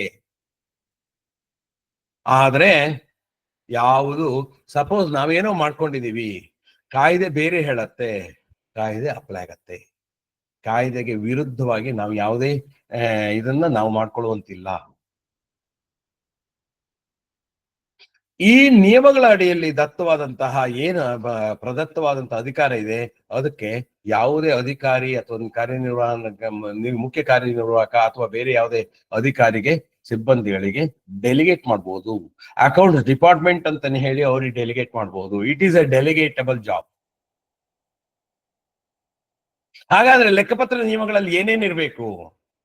ಸಾಮಾನ್ಯ ನಿಯಮಗಳು ಏನೇನು, ಅವುಗಳಿಗೆ ಬರ್ಬೇಕಂತ ಅನ್ವಯ ಆಗುವಂತ ಸಾಮಾನ್ಯ ನಿಯಮಗಳನ್ನು ಒಳಗೊಂಡಿರ್ಬೇಕು. ಅದ್ರಲ್ಲಿ ಪ್ರಮುಖವಾಗಿರೋದು ಯಾವ್ದ್ಯಾವ್ದು? ಮೊದಲನೇದು ಲೆಕ್ಕಪತ್ರ ವಾರ್ಷಿಕ ವರ್ಷ, ಅಂದ್ರೆ ನಮ್ದು ಅಕೌಂಟಿಂಗ್ ಇಯರ್ ಅಂತೀವಿ ನಾವು. ಲೆಕ್ಕಪತ್ರಗಳನ್ನ ಯಾವ ವರ್ಷ, ಏಪ್ರಿಲ್ 1ರಿಂದ ಮಾರ್ಚ್ 31. ಯಾಕೆಂದ್ರೆ ನಮ್ಮ ಭಾರತದಲ್ಲಿ ಇದನ್ನ ಸರ್ವೇ ಸಾಮಾನ್ಯವಾಗಿ ಎಲ್ಲ ಕಡೆ ಅಳವಡಿಸ್ಕೊಳ್ತಾ ಇದ್ದಾರೆ. ಯಾಕೆಂದ್ರೆ ಇದು ಸಮಾನ ಆರ್ಥಿಕ ವರ್ಷ ಅಂತ ಕೇಂದ್ರ ಸರ್ಕಾರನೇ ಘೋಷಣೆ ಮಾಡಿದೆ. ಎಲ್ಲ ಆರ್ಥಿಕ ಸಂಸ್ಥೆಗಳು ಕೂಡ, ಆರ್ಥಿಕ ಅಂತಲ್ಲ, ಎಲ್ಲ ಸಂಸ್ಥೆಗಳು ಕೂಡ ಏಪ್ರಿಲ್ 1ರಿಂದ ಮಾರ್ಚ್ 31 ಅಂತ. ಮೊದಲು ಬಹುಶಃ ಇಲ್ಲಿ ಸೀನಿಯರ್ಸ್ ಯಾರು ಇದ್ರೆ ಇದು ಮಾಡ್ಬೋದು. ಕೆಲವೊಂದು ಸಂಘ ಸಂಸ್ಥೆಗಳು ಮೊದಲು ಇದು ಬರೋಕ್ಕಿಂತ ಮೊದಲು Ugadi to Ugadi, Deepavali to Deepavali, Dasara to Dasara, January 1st ಇಂದ December 31st ಅಂದ್ರೆ ಕ್ಯಾಲೆಂಡರ್ ಇಯರ್, ಈ ರೀತಿ ಎಲ್ಲ ಲೆಕ್ಕಪತ್ರಗಳನ್ನು ಮಾಡ್ಕೊಳ್ತಿದ್ರು. ಆದರೆ ಆಗ ಏನಾಗತ್ತೆ, ಒಂದು ಸಂಸ್ಥೆ ಕ್ಯಾಲೆಂಡರ್ ಇಯರ್, ಒಂದು ಸಂಸ್ಥೆ ದೀಪಾವಳಿ ಇಯರ್, ಒಂದು ವರ್ಷ ದಸರಾ ಇಯರ್, ಒಂದು ಸಂಸ್ಥೆ ತಾನು ಉದ್ಘಾಟನೆ ಆದಂತಹ, ತಾನು ಪ್ರಾರಂಭ ಮಾಡಿದ ದಿನಾಂಕದಿಂದ ಒಂದು ವರ್ಷ ಅಂತ ಮಾಡ್ಕೊಳ್ತಿತ್ತು. ಕೆಲವರು ಹಿಂದೂ ಪಂಚಾಂಗದ ಪ್ರಕಾರ ಮಾಡ್ತಿದ್ರು. ಆದ್ರೆ ಅವುಗಳಿಂದ ತುಂಬಾ ಗೊಂದಲ ಆಗ್ತಿತ್ತು, ಕಂಪ್ಯಾರಿಸನ್ ಮಾಡ್ಲಿಕ್ಕೆ ಆಗ್ತಿರ್ಲಿಲ್ಲ. ಹಾಗಾಗಿ ಯಾವ್ದ್ಯಾವ್ದು ಆರ್ಥಿಕ ಸಂಸ್ಥೆಗಳಿದಾವೆ ಅವೆಲ್ಲ ಏಪ್ರಿಲ್ 1ರಿಂದ ಮಾರ್ಚ್ 31 ಇರಬೇಕು. ಯೂನಿಫಾರ್ಮ್ ಅಕೌಂಟಿಂಗ್ ಇಯರ್ ಬಂದಿದೆ, ಅದ್ರ ಬಗ್ಗೆ ಇರಬೇಕು. ಎರಡನೇದು ಲೆಕ್ಕಪತ್ರ ತಯಾರಿಕೆ ಆವರ್ತನ. ಅಂದ್ರೆ ಇದು ಮಾಸಿಕವಾಗಿ ತಯಾರು ಮಾಡ್ಬೇಕಾ, ತ್ರೈಮಾಸಿಕ ಮಾಡ್ಬೇಕಾ, ವಾರ್ಷಿಕ ಮಾಡ್ಬೇಕಾ ಅನ್ನೋದನ್ನ ನಾವು ಹೇಳ್ಬೇಕು. ಮಾಮೂಲಾಗಿ ನಾವು ತಿಂಗಳ ಇಂಟರ್ವಲ್ ಅಲ್ಲಿ, ಯಾಕೆಂದ್ರೆ ಪ್ರತಿ ತಿಂಗಳ ಬೋರ್ಡ್ ಮೀಟಿಂಗ್ಗೆ ನಾವು ಕೊಡ್ಬೇಕಾಗತ್ತೆ. ವರ್ಷಕ್ಕೊಮ್ಮೆ ಆಡಿಟ್ ಮಾಡಿಸೋದು ಅದು ಬೇರೆ, ಆದ್ರೆ ತಿಂಗಳ ಆವರ್ತನದಲ್ಲಿ ಮಾಸಿಕ. ಯಾಕೆಂದ್ರೆ ನಮ್ಮಲ್ಲಿ ಹೆಚ್ಚಿನ ಸಹಕಾರ ಸಂಘಗಳು ಮಾಸಿಕ ಆಧಾರದಲ್ಲಿ ಲೆಕ್ಕಪತ್ರಗಳು ತಯಾರು ಮಾಡ್ತಾರೆ, ಮಾಸಿಕ ಆಧಾರದಲ್ಲೇ ಬಡ್ಡಿ ಆಕರಣೆ ಮಾಡ್ತಾರೆ, ಮಾಸಿಕ ಆಧಾರದಲ್ಲೇ ನಾವು ಕಂತುಗಳನ್ನು ಕೂಡ ನಿಗದಿಪಡಿಸ್ತೀವಿ. ಹಾಗಾಗಿ ಮಾಸಿಕ ಆಧಾರ. ಹಾಗಂತ ಪ್ರತಿ ತಿಂಗಳು ಎಂಡಿಂಗ್ ಮಾಡ್ಲೇಬೇಕಾಗತ್ತಾ? ಇಲ್ಲ, ಆಧಾರ ಬೇರೆ, ಅದು ನಾವು ಇಟ್ಕೊಂಡಿರುವಂತ ಆವರ್ತನ ಪೀರಿಯಡ್, ರೆಕರಿಂಗ್. ನಮ್ದೊಂದು ಆವರ್ತನ ಅಂದ್ರೆ ಸೈಕಲ್, ಒಂದು ಮಂತ್ಲಿ ಸೈಕಲ್ ಮೇಲೆ ನಾವು ಇಡ್ತೀವಿ. ಆದ್ರೆ ನಾವು ಆಡಿಟ್ ಮಾಡಿಸುವಂತದ್ದು ವಾರ್ಷಿಕ. ಇಲ್ದೇ ಹೋದ್ರೆ ನಾವು ಆ ವಾರ್ಷಿಕ ಆವರ್ತನದಲ್ಲಿ ಇಟ್ಕೊಳ್ತೀವಿ ಅಂದ್ರೆ ಎಲ್ಲ ಸ್ಟೇಟ್ಮೆಂಟ್ಗಳು ವರ್ಷಕ್ಕೊಮ್ಮೆ ತಯಾರಾಗಬೇಕಾಗತ್ತೆ. ಆಗ ನಮಗೆ ಕಂತುಗಳು ನಿಗದಿಪಡಿಸುವಂತದ್ದು ಅಥವಾ ಬಡ್ಡಿ ಆಕರಣೆ ಮಾಡುವಂತದ್ದು ಇದೆಲ್ಲ ಗೊಂದಲ ಆಗತ್ತೆ, ತಪ್ಪಾಗತ್ತೆ, ಅಥವಾ ತಪ್ಪಿಗಿಂತ ಹೆಚ್ಚಾಗಿ ಅನಾನುಕೂಲ ಆಗತ್ತೆ. ಹಾಗಾಗಿ ಮಾಸಿಕ ಅಂತೇಳಿ ನಾವು ಮಾಡ್ತೀವಿ. ಯಾರ ಲೆಕ್ಕಪತ್ರಗಳ ದಾಖಲೆಗಳು ನಿರ್ವಹಿಸಬೇಕು ಅನ್ನೋ ಜವಾಬ್ದಾರಿಗಳನ್ನ ಸ್ಪಷ್ಟವಾಗಿ ತಿಳಿಸಿರ್ಬೇಕು. ಸಾಮಾನ್ಯವಾಗಿ ಲೆಕ್ಕಾಧಿಕಾರಿಯ ಜವಾಬ್ದಾರಿ ಇರ್ತದೆ, ಅಕೌಂಟ್ ಡಿಪಾರ್ಟ್ಮೆಂಟ್. ದಾಖಲೆಗಳ ಸಂರಕ್ಷಣೆ ಯಾರು ಮಾಡ್ಬೇಕು ಅನ್ನೋದನ್ನ ನಾವು ಹೇಳ್ತೀವಿ. ಲೆಕ್ಕಪತ್ರ ದಾಖಲೆಗಳು ಕಾನೂನು ಹೇಳುತ್ತೆ. ಲೆಕ್ಕಪತ್ರ ದಾಖಲೆಗಳನ್ನ 7 ವರ್ಷ ದಾಖಲೆ ಮೇಂಟೈನ್ ಮಾಡಬೇಕು. ಇನ್ಕಮ್ ಟ್ಯಾಕ್ಸ್ಗೆ 8 ವರ್ಷಗಳ ದಾಖಲೆಗಳು ಬೇಕು. ಯಾಕೆಂದ್ರೆ ಅಕೌಂಟಿಂಗ್ ಇಯರ್ ಮತ್ತು ಪ್ರೀವಿಯಸ್ ಇಯರ್ ಅಂತ ಅಸೆಸ್ಮೆಂಟ್ ಇಯರ್ ಅನ್ನೋದು ಬೇರೆ ಬೇರೆ ಇರೋದ್ರಿಂದ ಇನ್ಕಮ್ ಟ್ಯಾಕ್ಸ್ 8 ವರ್ಷ ಬೇಕಾಗತ್ತೆ. ಹಾಗಾಗಿ ನಾವು ಸಾಮಾನ್ಯವಾಗಿ 8 ವರ್ಷ ಅಂತ ಹೇಳ್ತೀವಿ. ಅದನ್ನ ನಾವು ನಮ್ಮ ಲೆಕ್ಕಪತ್ರ ನಿರ್ವಹಣೆಯ ಲೆಕ್ಕಪತ್ರ ನಿಯಮಗಳಲ್ಲಿ ಹೇಳಿರ್ಬೇಕು. ಆದಾಯ ವೆಚ್ಚಗಳ ವರ್ಗೀಕರಣ ಹೇಗಾಗಬೇಕು, ಆದಾಯಗಳನ್ನು ಯಾವ್ದಾವ್ದನ್ನ ಆದಾಯ ಅಂತ ಪರಿಗಣಿಸ್ತೀವಿ, ಯಾವ್ದಾವ್ದನ್ನ ಚಾರ್ಟ್ ಆಫ್ ಅಕೌಂಟ್ಸ್ ಇರಬೇಕು, ಯಾವ್ಯಾವ ಯಾವ್ದಾವ್ದು ಹೆಡ್ಗಳು ಇರ್ತದೆ, ಯಾವ್ದಾವ್ ಸಬ್ ಹೆಡ್ಗಳು ಇರ್ತದೆ, ಆ ಸಬ್ ಹೆಡ್ಗಳ ಕೆಳಗಡೆ ಯಾವ್ದಾವ್ದು ಎಕ್ಸ್ಪೆನ್ಸಸ್ ಅನ್ನ, ಯಾವ್ದಾವ್ದು ಇನ್ಕಮ್ ಅನ್ನು ತಗೊಳ್ಬೇಕು. ಪಾಲು ಬಂಡವಾಳ ಅಂದ್ರೇನು, ಅದ್ರಲ್ಲಿ ಯಾವ್ದಾವ್ದು ಬರ್ತದೆ, ನಿಧಿಗಳು ಅಂದ್ರೇನು, ಯಾವ್ದಾವ್ದು ಬರ್ತದೆ, ಸ್ಥಿರಾಸ್ತಿ ಅಂದ್ರೇನು, ಯಾವ್ದಾವ್ದು ಬರ್ತದೆ, ಅದನ್ನೆಲ್ಲ ನಾವು ಮೇಜರ್ ಹೆಡ್, ಮೈನರ್ ಹೆಡ್ ಅಂತ ಹೇಳ್ತೀವಿ, ಹೆಡ್ ಆಫ್ ಅಕೌಂಟ್ ಅಂತೀವಿ, ಚಾರ್ಟ್ ಆಫ್ ಅಕೌಂಟ್ ಅಂತ ಹೇಳ್ತೀವಿ. ಅದನ್ನ ಮಾಡ್ಕೊಳ್ಬೇಕಾಗತ್ತೆ. ಮತ್ತೆ ಆಸ್ತಿ ಮತ್ತು ಬಾಧ್ಯತೆಗಳ ಮೌಲ್ಯಮಾಪನ. ಎಷ್ಟೊಂದ್ ಸಾರಿ ನಮ್ಮ ಆಸ್ತಿಗಳನ್ನ ಮೌಲ್ಯಮಾಪನ ಮಾಡೋದಿದ್ರೆ ಯಾವ ಮೆಥಡ್ ಉಪಯೋಗಿಸ್ಬೇಕಾಗತ್ತೆ. ಸ್ಟಾಕ್ ಅನ್ನ ನಾವು ವ್ಯಾಲ್ಯೂ ಮಾಡಬೇಕು. ಪ್ರತಿ ವರ್ಷ ಸ್ಟಾಕ್ ಇರ್ತದೆ, ಅದನ್ನ ಹೇಗೆ ವ್ಯಾಲ್ಯೂಯೇಷನ್ ಮಾಡ್ತೀವಿ? Cost or market price whichever is less. ಅದರಲ್ಲಿ ಸ್ಟಾಕ್ಗಳಿಗೆ ಮತ್ತು ಕೆಲವೊಂದು ನಿಯಮಗಳಿರ್ತವೆ. FIFO method, LIFO method, average, weighted average, ಈಗ ಅನೇಕ ತರದ ಮೆಥಡ್ಗಳಿದಾವೆ. ಹಾಗಾಗಿ ಯಾವ ರೀತಿಯಲ್ಲಿ ನಾವು ಆಸ್ತಿಗಳನ್ನ ಮತ್ತು ಬಾಧ್ಯತೆಗಳನ್ನ, ಲಯಬಿಲಿಟಿನ ಯಾವ ರೀತಿ ರೆಕಾಗ್ನೈಸ್ ಮಾಡ್ತೀವಿ, ಕಾಂಟಿಂಜೆಂಟ್ ಲಯಬಿಲಿಟಿ ಅಂದ್ರೇನು, ಫಿಕ್ಸ್ಡ್ ಲಯಬಿಲಿಟಿ ಅಂದ್ರೇನು, ರಿಯಲೈಸಬಲ್ ಲಯಬಿಲಿಟಿ ಅಂದ್ರೇನು, ಕೊಡ್ಲೇಬೇಕಾದಂಥದ್ದು. ಇದನ್ನೆಲ್ಲ ನಾವು ಹೇಗೆ ಮೌಲ್ಯಮಾಪನ ಮಾಡ್ಬೇಕು ಅನ್ನೋದನ್ನ ಹೇಳ್ಬೇಕು. ನಿಯಮಾವಳಿಗಳಲ್ಲಿ ಇರಬೇಕಾದಂತ ಪ್ರಮುಖ ವಿಷಯಗಳ ಜೊತೆಗೆ ಬೇರೆ ವಿಷಯಗಳಿದ್ದೇ ಇರ್ತದೆ. ಯಾವ್ದ್ಯಾವುದು, ಯಾವ ವಿಧದಲ್ಲಿ ನಾವು ಲೆಕ್ಕಪತ್ರಗಳನ್ನು ನಿರ್ವಹಿಸ್ತೀವಿ ಇಲ್ಲ ಅಂದ್ರೆ ಪದ್ಧತಿ, ಲೆಕ್ಕ ಪದ್ಧತಿ, ನಗದು ನಮೂದು, ಕ್ಯಾಶ್ ಸಿಸ್ಟಮ್, ಕ್ಯಾಶ್ ಅಕೌಂಟಿಂಗು ಅಥವಾ ಮಿಕ್ಸ್ಡ್ ಅಕೌಂಟಿಂಗು ಅಥವಾ ಅಕ್ರೂಯಲ್ ಸಿಸ್ಟಮು, 3 ಪದ್ಧತಿಗಳಿದಾವೆ. ನಾನು ಲೆಕ್ಕಪತ್ರಗಳ ನಿರ್ವಹಣೆ ಅವಧಿಯಲ್ಲಿ ಇದ್ರ ಬಗ್ಗೆ ನಿಮಗೆ ವಿಸ್ತಾರವಾಗಿ ಹೇಳ್ತೀನಿ. ದಾಖಲೆ ನಿರ್ವಹಣೆ ಬಗ್ಗೆ ಕೂಡ ಸ್ಪಷ್ಟತೆ ಇರಬೇಕು. ಯಾವ್ಯಾವ ವ್ಯವಹಾರಗಳಿಗೆ ಏನೇನ್ ದಾಖಲೆಗಳು ಮಾಡಬೇಕು ಅನ್ನೋದು, ನಿರ್ವಹಿಸುವ ದಾಖಲೆಗಳ ಬಗ್ಗೆ ಸ್ಪಷ್ಟ ನಿಯಮಗಳಿರ್ಬೇಕು. ಅಂದ್ರೆ ಯಾವ್ಯಾವ ಇದನ್ನ ನಾವು ಲೆಕ್ಕಪತ್ರಗಳ ಬಗ್ಗೆ ಒಂದು ಸ್ಪಷ್ಟತೆ ಇರ್ಬೇಕಾಗತ್ತೆ, ಗೊಂದಲ ಇರ್ಕಾಡ್ದು. ಅದರಲ್ಲೂ ನಾವು ಕೆಲವೊಂದು ಇದಕ್ಕೆ ಜಮಾ ಖರ್ಚುಗಳನ್ನು ದಾಖಲಿಸುವ ಬಗ್ಗೆ, ಕ್ಯಾಶ್ ಸಿಸ್ಟಮ್ ಅಲ್ಲಿ ಮಾಡ್ತೀವೋ ಅಥವಾ ಅಕ್ರೂಯಲ್ ಸಿಸ್ಟಮ್ ಅಲ್ಲಿ ಮಾಡ್ತೀವೋ, ಖರ್ಚುಗಳನ್ನು ಯಾವ ರೀತಿ ಮಾಡ್ತೀವಿ, ಅದನ್ನ ಯಾವ ರೀತಿ, ಅಡ್ಜಸ್ಟ್ಮೆಂಟ್ ಎಂಟ್ರಿಗಳನ್ನ ನಮೂದಿಸುವ ಬಗ್ಗೆ ಹೇಗೆ, ಆಸ್ತಿಗಳನ್ನ ಬಂಡವಾಳೀಕರಣ ಮಾಡ್ತಾ ಇದೀವಿ ಅಂದ್ರೆ ಯಾವ ರೀತಿ ಬಂಡವಾಳೀಕರಣ, ಆಸ್ತಿ ಬಂಡವಾಳೀಕರಣ ಅಂದ್ರೆ capitalisation, as and when spent ಅಂತನೋ ಅಥವಾ ಒಂದು ಕಟ್ ಆಫ್ ಡೇಟ್ ಇಟ್ಕೊಂಡು, ಅಥವಾ when the asset is put to use ಅನ್ನೋ ಒಂದು ಕಾನ್ಸೆಪ್ಟ್ ಇದೆ, ಆವಾಗ ಮಾಡ್ತೀವೋ.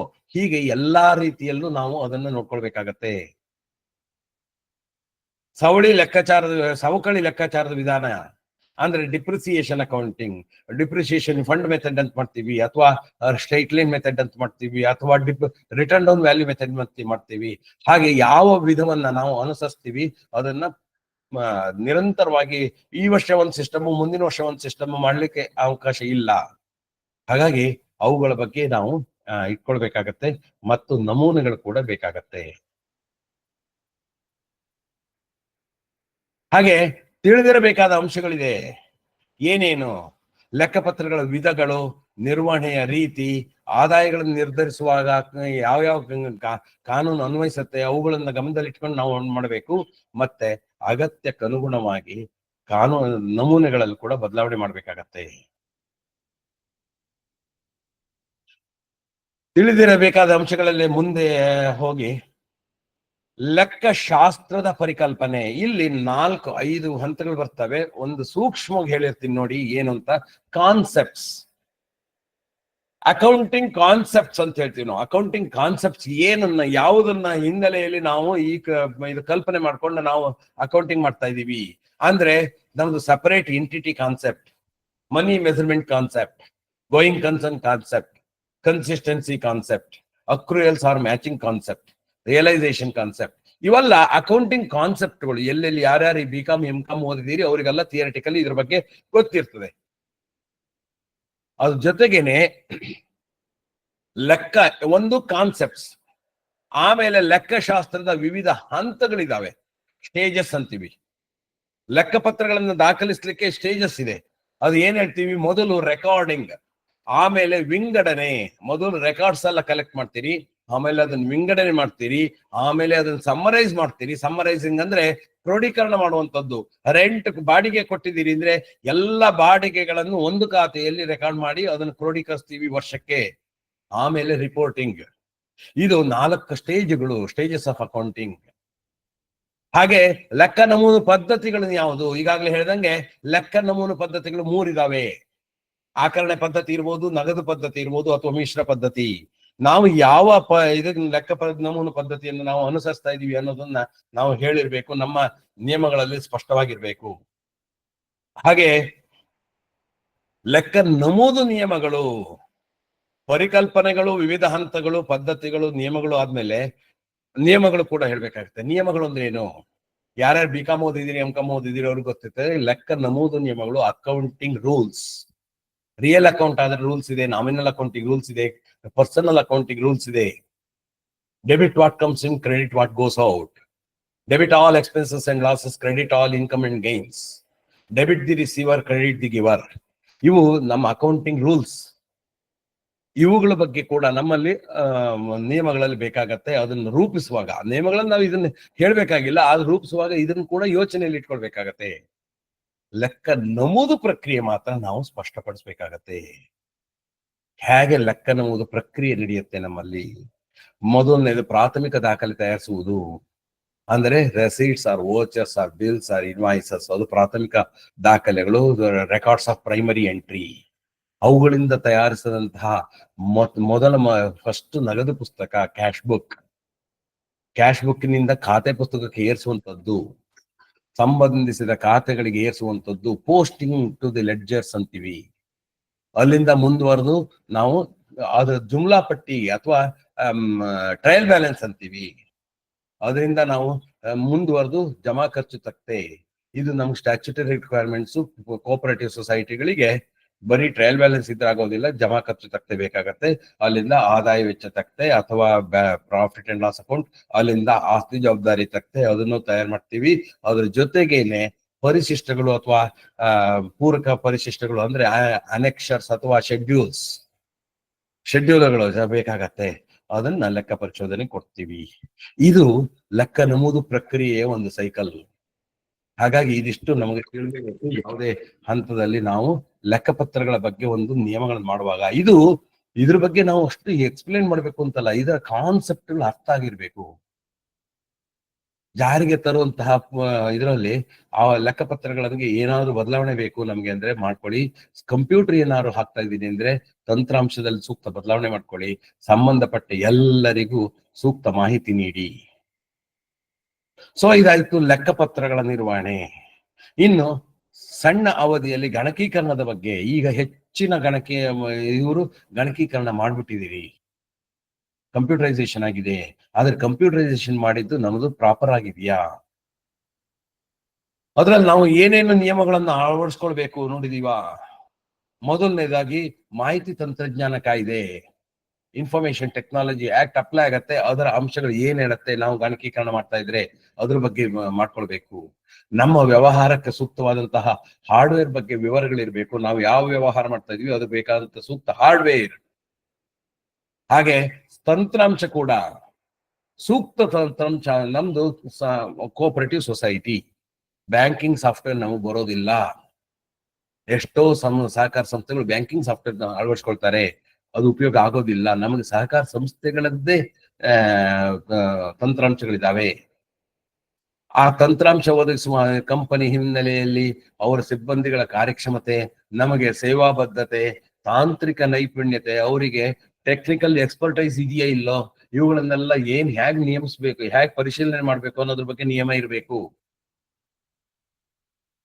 ಈಗಾಗಲೇ ಉಪಯೋಗಿಸ್ತಾ ಇದ್ದವರಿಗೆ ಹೋಗಿ ಅವರಲ್ಲಿ ಹೋಗಿ ಖಾತೆರಿ ನಾವು ಬದಲಾಯಿಸ್ತಾ ಇದೀವಿ ಅಂದ್ರೆ ಈಗಾಗಲೇ ಯಾರು ಉಪಯೋಗಿಸ್ತಾ ಇದ್ದಾರೆ, ಯಾವುದೇ ತಂತ್ರಾಂಶಕ್ಕೆ ಸಂಬಂಧಪಟ್ಟಂತೆ ಯಾವುದೇ ಬದಲಾವಣೆ ಮಾಡ್ತಾ ಇದೀವಿ ಅಂದ್ರೆ ಯಾರು ಅಳವಡಿಸ್ಕೊಂಡಿದ್ದಾರೆ ಅವ್ರ ಹತ್ರ ಹೋಗಿ ನೋಡ್ಕೊಂಡು ಬರ್ಬೇಕು. ಅದನ್ನ ಅಳವಡಿಸ್ಕೊಳ್ಳೋಕ್ಕಿಂತ ಮೊದಲು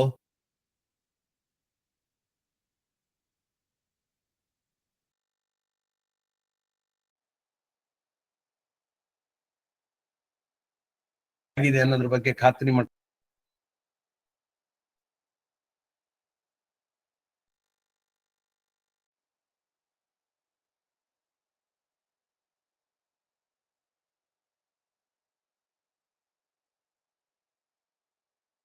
ಅದನ್ನ ನಾವು ನಮ್ಮ ಇದರಲ್ಲಿ ಗಮನಿಸಬೇಕು. ಆಕ್ಸೆಸ್ ಕಂಟ್ರೋಲ್ ಸಿಸ್ಟಮ್ ಇರ್ಬೋದು. ಅಂದ್ರೆ ಆಕ್ಸೆಸ್ ಕಂಟ್ರೋಲ್ ಅಂತಾರೆ ಯಾರು ಯಾವುದನ್ನ ಯಾವ ರೀತಿಯಲ್ಲಿ ಉಪಯೋಗಿಸಬಹುದು, ಯಾವ ರೀತಿಯಲ್ಲಿ ಇದು ಮಾಡ್ಬೋದು, ಆಕ್ಸೆಸ್ ಮಾಡಬಹುದು ಅನ್ನೋದ್ರ ಬಗ್ಗೆ ಇರ್ಬೇಕು, ನಿಯಮಗಳಲ್ಲಿ ಇರ್ಬೇಕು. ನಮ್ಮಲ್ಲಿ ಡಾಟಾಬೇಸ್ ಬೇರೆ ಮತ್ತು ಡಾಟಾಬೇಸ್ ಅಂತ ಹೇಳಿದ್ರೆ ನಮ್ಮಲ್ಲಿ ಮಾಹಿತಿ, ನಮ್ಮ ದತ್ತಾಂಶಗಳು ಅಂತೀವಿ. ಆ ದತ್ತಾಂಶಗಳನ್ನು ಯಾರು ನಿರ್ವಹಣೆ ಮಾಡ್ತಾರೆ ಅದಕ್ಕೆ ಡಾಟಾಬೇಸ್ ಅಡ್ಮಿನಿಸ್ಟ್ರೇಟರ್ ಅಂತೀವಿ. ಅವರಿಗೆ ಒಂದು ಸ್ಪೆಷಲ್ ಪವರ್ ಇರ್ತದೆ. ಹಾಗಾಗಿ ಅದು ಯಾರು? ಸಿಸ್ಟಮ್ ಅಡ್ಮಿನಿಸ್ಟ್ರೇಟರ್ ಯಾರು? ಸಿಸ್ಟಮ್ಗಳನ್ನ ಮೇಂಟೈನ್ ಮಾಡ್ಲಿಕ್ಕೆ ಅದಕ್ಕೊಂದು ಅಡ್ಮಿನಿಸ್ಟ್ರೇಟರ್ ಅಂತ ಇರ್ತಾರೆ, ಅವ್ರು ಯಾರು? ಅವುಗಳ ಕ್ವಾಲಿಫಿಕೇಶನ್ ಏನು, ಹೇಗಿರ್ಬೇಕು, ಅವರ ರೂಲ್ಸ್, ಇದು ಆಬ್ಲಿಗೇಷನ್ಸ್ ಅಥವಾ ಹಕ್ಕು ಬಾಧ್ಯತೆಗಳು, ಕರ್ತವ್ಯಗಳೇನು? ಸಾಫ್ಟ್ವೇರ್ ಅನ್ನು ಏನಾದ್ರು ಚೇಂಜ್ ಮಾಡೋದಿದ್ರೆ ಚೇಂಜ್ ಮ್ಯಾನೇಜ್ಮೆಂಟ್ ಆಫ್ ಸಾಫ್ಟ್ವೇರ್ ಗೆ ನಮ್ಗೆ ಏನ್ ನಿಯಮಗಳಿರ್ಬೇಕು? ಆಮೇಲೆ ಕಂಪ್ಯೂಟರ್ ಸಿಸ್ಟಮ್ ಆಡಿಟ್ ಅನ್ನು ಅಳವಡಿಸ್ಕೊಳ್ಬೇಕಾಗತ್ತೆ. ತಂತ್ರಾಂಶದ ಬಗ್ಗೆ ಕೂಡ ನಾವು ಕಂಪ್ಯೂಟರೈಸೇಷನ್ ಅಂದ್ರೆ ಮೊದಲು ಬರುವಂತದ್ದೇ ಇದಿಷ್ಟು. ನಾನು ಹೇಳ್ತಾ ಹೋಗ್ತೀನಿ, ನಿಮ್ಮಲ್ಲಿ ಎಷ್ಟು ಈಗ ಅಳವಡಿಸ್ಕೊಂಡವರೆಲ್ಲ ಇದ್ರ ಬಗ್ಗೆ ಗಮನ ಕೊಟ್ಟಿದ್ದೀರಾ ನೋಡಿ. ನಿಮ್ಮಲ್ಲಿ ತಂತ್ರಾಂಶ ಇದೆ ಅಂದ್ರೆ ಅದರ ಫ್ರಂಟ್ ಎಂಡ್ ಅಪ್ಲಿಕೇಶನ್ ಏನು, ಎದುರುಗಡೆ ಕಾಣುವಂತ ಅಪ್ಲಿಕೇಶನ್ ಯಾವ ಪ್ಲಾಟ್ಫಾರ್ಮ್ ಅಲ್ಲಿ ಇದೆ, ಬ್ಯಾಕ್ ಎಂಡ್ ಪ್ಲಾಟ್ಫಾರ್ಮ್ ಯಾವುದು, ಡಾಟಾವನ್ನ ಯಾವ ರೀತಿ ಮೇಂಟೈನ್ ಮಾಡ್ತಾ ಇದ್ದಾರೆ, ಫ್ರಂಟ್ ಎಂಡ್ ಅಪ್ಲಿಕೇಶನ್ ಯಾವುದು, ಬ್ಯಾಕ್ ಎಂಡ್ ಪ್ಲಾಟ್ಫಾರ್ಮ್ ಯಾವುದು, ಡಾಟಾಬೇಸ್ ಯಾವುದು, ಮೈಗ್ರೇಷನ್ ಫೆಸಿಲಿಟಿ ಇದೆಯಾ, ಡಾಟಾ ಕಂಪ್ಯಾಟಿಬಿಲಿಟಿ ಇದೆಯಾ, ಅದನ್ನ ಕನ್ವರ್ಟ್ ಮಾಡಬಹುದಾ, ನಮಗೆ ಕೋಡೆಡ್ ಸಿಸ್ಟಮ್ ಅಲ್ಲಿ ಇದೆಯಾ ಅಥವಾ ಮೆನು ಡ್ರಿವನ್ ಆಕ್ಸೆಸ್? ಮೊದಲು ಯಾರ್ಯಾರು ಹಿರಿಯರು ಇದ್ದಾರೆ ಅವರೆಲ್ಲ ಕೋಡ್ಗಳನ್ನ ನೆನ್ಪಿಟ್ಕೊಳ್ಬೇಕಿತ್ತು. ಆ ಕೋಡ್ಗಳನ್ನು ಹೊಡೆದ್ರೆ ಮಾತ್ರ ಅದು ಆಕ್ಟಿವೇಟ್ ಆಗ್ತಿತ್ತು. ಈಗ ಆ ಕೋಡ್ ಬೇಸ್ಡ್ ಆಗಿ ಇದು ಆಕ್ಸೆಸ್ ಇಲ್ಲ. ಈಗ ಮೆನು ಡ್ರಿವನ್ ಆಕ್ಸೆಸ್ ಇದೆ. ನಿಮ್ಗೆ ಡ್ರಾಪ್ ಡೌನ್ ಬಾಕ್ಸ್ ಗಳು ಕಾಣುತ್ತೆ, ಡ್ರಾಪ್ ಡೌನ್ ಮೆನು ಕಾಣುತ್ತೆ, ಅದ್ರ ಮೇಲೆ ಕ್ಲಿಕ್ ಮಾಡಿದಾಯ್ತು. ಅದನ್ನ ನೋಡ್ಕೊಂಡ್ರೆ ಅದ್ರ ಮೇಲೆ ಕ್ಲಿಕ್ ಮಾಡಿದ್ರೆ ನೀವು ಹೋಗ್ಬೇಕಾದ ಜಾಗಕ್ಕೆ ಹೋಗ್ತೀವಿ. ಆ ರೀತಿ ಆಕ್ಸೆಸ್ ಕೊಡ್ತಾ ಇದಾರ. ಯೂಸರ್ ಫ್ರೆಂಡ್ಲಿ ಆಗಿದೆಯಾ ಅಥವಾ ಸುತ್ತು ಬಳಸಿ ನಾವು ನೋಡ್ಬೇಕಾಗಿದ್ದನ್ನ ಅದಕ್ಕೋಸ್ಕರ ನಾವು ಟ್ರೈನಿಂಗ್ ತಗೊಳ್ಬೇಕಾ? ಯಾವುದೇ ತಂತ್ರಾಂಶದ ಬಗ್ಗೆ ಇದಿಷ್ಟನ್ನು ನಾವು ನೋಡ್ಕೊಳ್ಬೇಕಾಗತ್ತೆ. ಡಾಟಾ ಬ್ಯಾಕಪ್ ಫೆಸಿಲಿಟಿ ಹೇಗಿದೆ, ಸಿಸ್ಟಮ್ ಅಲ್ಲಿ ಡಾಟಾ ಬ್ಯಾಕಪ್ ಫೆಸಿಲಿಟಿ ಇರುವಂತದ್ದೇ ಹೌದಾ, ಅಥವಾ ಸಾಫ್ಟ್ವೇರ್ನವರು ತಮ್ಮ ಡಾಟಾವನ್ನ ಹೇಗೆ ಬ್ಯಾಕಪ್ ಮಾಡ್ಬೇಕು ಅಂತೇಳಿ ಬೇರೆ ಒಂದು ಮಾಡಿದಾರ ಅಲ್ಲಿ? ಯಾಕೆಂದ್ರೆ ಸಿಸ್ಟಮ್ ಡ್ರಿವನ್ ಮೆಕ್ಯಾನಿಸಮ್ ಅಲ್ಲಿ ಏನಾಗತ್ತೆ ಅಂದ್ರೆ ಎಂಟೈರ್ ಡಾಟಾವನ್ನ ಬ್ಯಾಕಪ್ ಮಾಡ್ತೀವಿ. ಆದ್ರೆ ಡಾಟಾ ಬ್ಯಾಕಪ್ ಫೆಸಿಲಿಟಿ ತಂತ್ರಾಂಶದಲ್ಲಿದೆ ಅಂದ್ರೆ ಇನ್ಕ್ರಿಮೆಂಟಲ್ ಬ್ಯಾಕಪ್ ಅಂತಾರೆ. ಆವಾಗ ಸೈಜ್ಗಳು ಕಡಿಮೆ ಆಗತ್ತೆ, ಡಾಟಾ ಸೈಜ್ ಕಡಿಮೆ ಆಗತ್ತೆ. ನಾವು ಯಾವ್ದೋ ಒಂದು ರಿಪೋರ್ಟ್ ಬಗ್ಗೆ navigation and drill down option, balance sheet ಇಂದ ವೋಚರ್ ವರೆಗೆ ಒಂದೊಂದೇ ಕ್ಲಿಕ್ ಮಾಡ್ತಾ ಹೋದಂಗು ಅದು ವೋಚರ್ ವರೆಗೆ ಹೋಗತ್ತಾ, ಅಥವಾ ವೋಚರ್ ನೋಡ್ಲಿಕ್ಕೆ ಬ್ಯಾಲೆನ್ಸ್ ಶೀಟ್ ನೋಡ್ಲಿಕ್ಕೆ ಬೇರೆ ಬೇರೆ ಮಾರ್ಗಗಳಲ್ಲಿ ಬರ್ಬೇಕಾ? ಡ್ರಿಲ್ ಡೌನ್ ಆಪ್ಷನ್ ಅಂತ ಹೇಳ್ತೀವಿ. ಈಗ ಟ್ಯಾಲಿ ಅಂತ ಸಾಫ್ಟ್ವೇರ್ ನಲ್ಲಿ ಬ್ಯಾಲೆನ್ಸ್ ಶೀಟ್ ಓಪನ್ ಮಾಡ್ಕೊಂಡ್ರೆ ಅಸೆಟ್ ಮತ್ತೆ ಹೋಗ್ತದೆ, ಅಸೆಟ್ ಗಳದ್ದೆಲ್ಲ ಬರ್ತದೆ. ಅದರಲ್ಲಿ ಯಾವ್ದೋ ಒಂದು ಓಪನ್ ಮಾಡಿದ್ರಿ ಅದ್ರ ಬಗ್ಗೆ ಹೋಗತ್ತೆ. ಹಾಗೇನೆ ಡ್ರಿಲ್ ಡೌನ್ ಒಂದೊಂದೇ ಕ್ಲಿಕ್ ಮಾಡಿದ್ರೆ ಅದು ಈ ವರ್ಷ ಎಂಟ್ರಿ ಆಗಿರುವಂತಹ ಎಂಟ್ರಿಗಳ ಮೇಲೆ ಹೋಗ್ಕೊಳತ್ತೆ. ಅದು ಡ್ರಿಲ್ ಡೌನ್ ಆಪ್ಷನ್ ಅಂತ ಹೇಳ್ತೀವಿ. ರಿಮೋಟ್ ಆಕ್ಸೆಸ್, ಈಗ ನಾವು ಮೊಬೈಲ್ ಇಂದನೂ ಇದು ಮಾಡ್ತೀವಿ, ಆಪರೇಟ್ ಮಾಡ್ತೀವಿ. ಅದಕ್ಕೆಲ್ಲ ಅವಕಾಶ ಇದೆಯಾ? ನಾವು ಎಲ್ಲೋ ಒಂದ್ ಕಡೆ ಲ್ಯಾಪ್ಟಾಪ್ ನಲ್ಲಿ ಕುತ್ಕೊಂಡು ಮಾಡ್ಕೊಳ್ತೀವಿ. ನಮ್ಮ ಸಿಬ್ಬಂದಿಗಳು ಲ್ಯಾಪ್ಟಾಪ್ ನಲ್ಲಿ ನಿರ್ವಹಿಸ್ತಾರೆ ಸರ್, ರಿಮೋಟ್ ಆಕ್ಸೆಸ್. ಅಥವಾ ನಮ್ಮ ಬ್ರಾಂಚ್ ಲೆವೆಲ್ ಅಲ್ಲಿ ಬ್ರಾಂಚ್ಗೂ ಹೆಡ್ ಆಫೀಸ್ಗೂ ಮಾಡ್ಕೊಳ್ಳಿಕ್ಕೆ ಅವುಗಳೆಲ್ಲ ಬೇರೆ ಬೇರೆ ಕಡೆ ಇರ್ತವೆ, ಅವುಗಳಿಗೆ ಆಕ್ಸೆಸ್ ಕೊಡ್ಬೋದಾ? ಲಾಗಿನ್ ಮತ್ತು ಸೆಕ್ಯೂರಿಟಿ ಲೆವೆಲ್ಸ್ ಹೇಗಿದೆ, ಲಾಗಿನ್ ಗಳನ್ನು ಹೇಗೆ ನಾವು ಇದು ಮಾಡಬೇಕು, ಸೆಕ್ಯೂರಿಟಿ ಅದಷ್ಟಕ್ಕೂ ನಿಯಮಗಳಿರ್ಬೇಕು. ಲಾಗಿನ್ ID ಮತ್ತು ಪಾಸ್ವರ್ಡ್ ಗಳನ್ನ ಫ್ರೀಕ್ವೆಂಟ್ ಆಗಿ ಚೇಂಜ್ ಮಾಡ್ತಾ ಇರ್ಬೇಕು. ಅದಕ್ಕೊಂದು ಕನ್ವೆನ್ಷನ್, ಅದಕ್ಕೊಂದು ಸ್ವರೂಪ ಇರಬೇಕು, ಅದಕ್ಕೊಂದು ರೂಪರೇಷೆ ಇರಬೇಕು. Security levels, first level security, second level.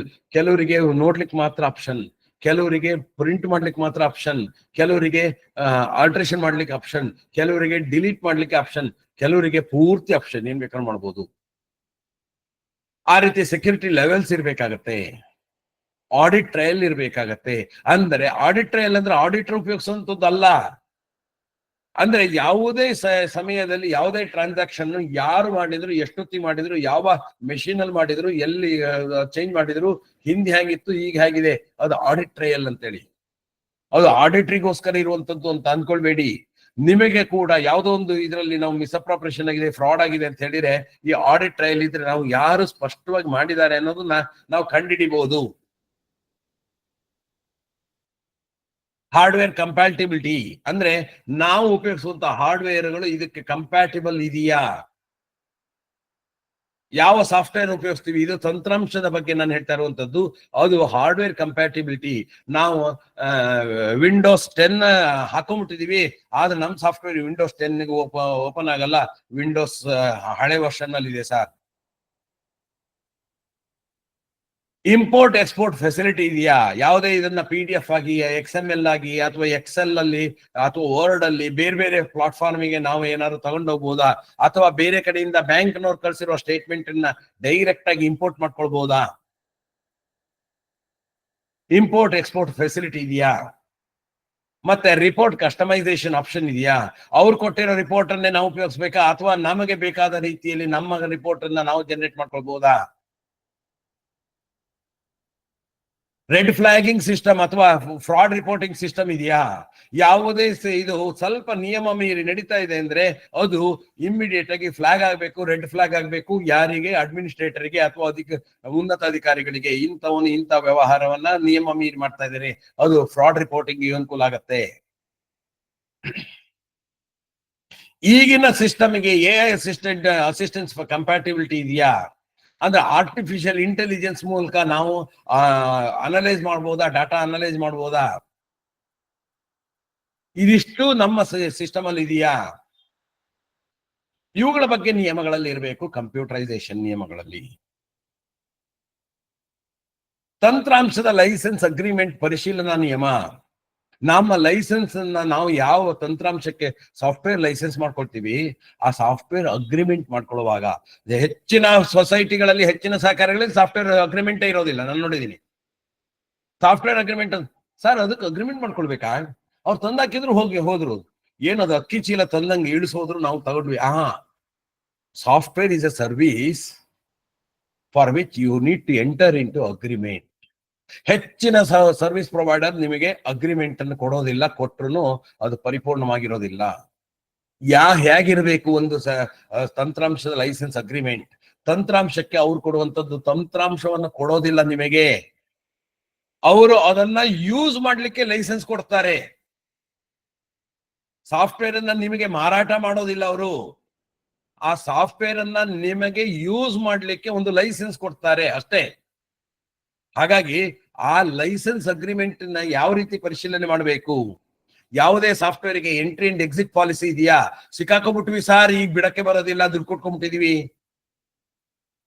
Entry ಆಗುವಾಗ ಏನ್ ನಿಯಮ ಇದೆ, ಎಕ್ಸಿಟ್ ಆಗುವಾಗ 3 ತಿಂಗಳು ನೋಟಿಸ್ ಕೊಟ್ಟು ನಿಮ್ದು ಇದು ಸರಿ ಇಲ್ಲ, ನಾವು ಬಿಡುಗಡೆ ಆಗ್ತಾ ಇದೀವಿ ಅಂದ್ರೆ ಅವ್ರು ಏನೇನ್ ಮಾಡ್ಬೇಕಾಗತ್ತೆ? ಎಂಟ್ರಿ ಅಂಡ್ ಎಕ್ಸಿಟ್ ಪಾಲಿಸಿ ಇರಬೇಕು, ಪ್ರೈಸಿಂಗ್ ಪಾಲಿಸಿ, ತಗೊಳ್ಳುವಾಗ ಎಷ್ಟು, ಫಸ್ಟ್ ಟ್ರೈ ಇದ್ ಮಾಡುವಾಗ ಹೇಗೆ, ಆಮೇಲೆ ಆಡ್ಆನ್ಸ್ ಕೊಡುವಾಗ ಹೇಗೆ, ಆಮೇಲೆ ಪ್ಯಾಚಸ್ ಕೊಟ್ರೆ ಹೇಗೆ, ನಾವು ಹೇಳಿದ ಬದಲಾವಣೆಗಳನ್ನ ಮಾಡಿದ್ರೆ ಹೇಗೆ, AMC ಹೇಗೆ, ಇದನ್ನೆಲ್ಲ ನಾವು ಹೇಗೆ ಇದ್ ಮಾಡ್ಕೊಳ್ಬೇಕು. ಎಕ್ಸ್ಪೆನ್ಷನ್ ಸಪೋರ್ಟ್ ಹೇಗಿರ್ತದೆ?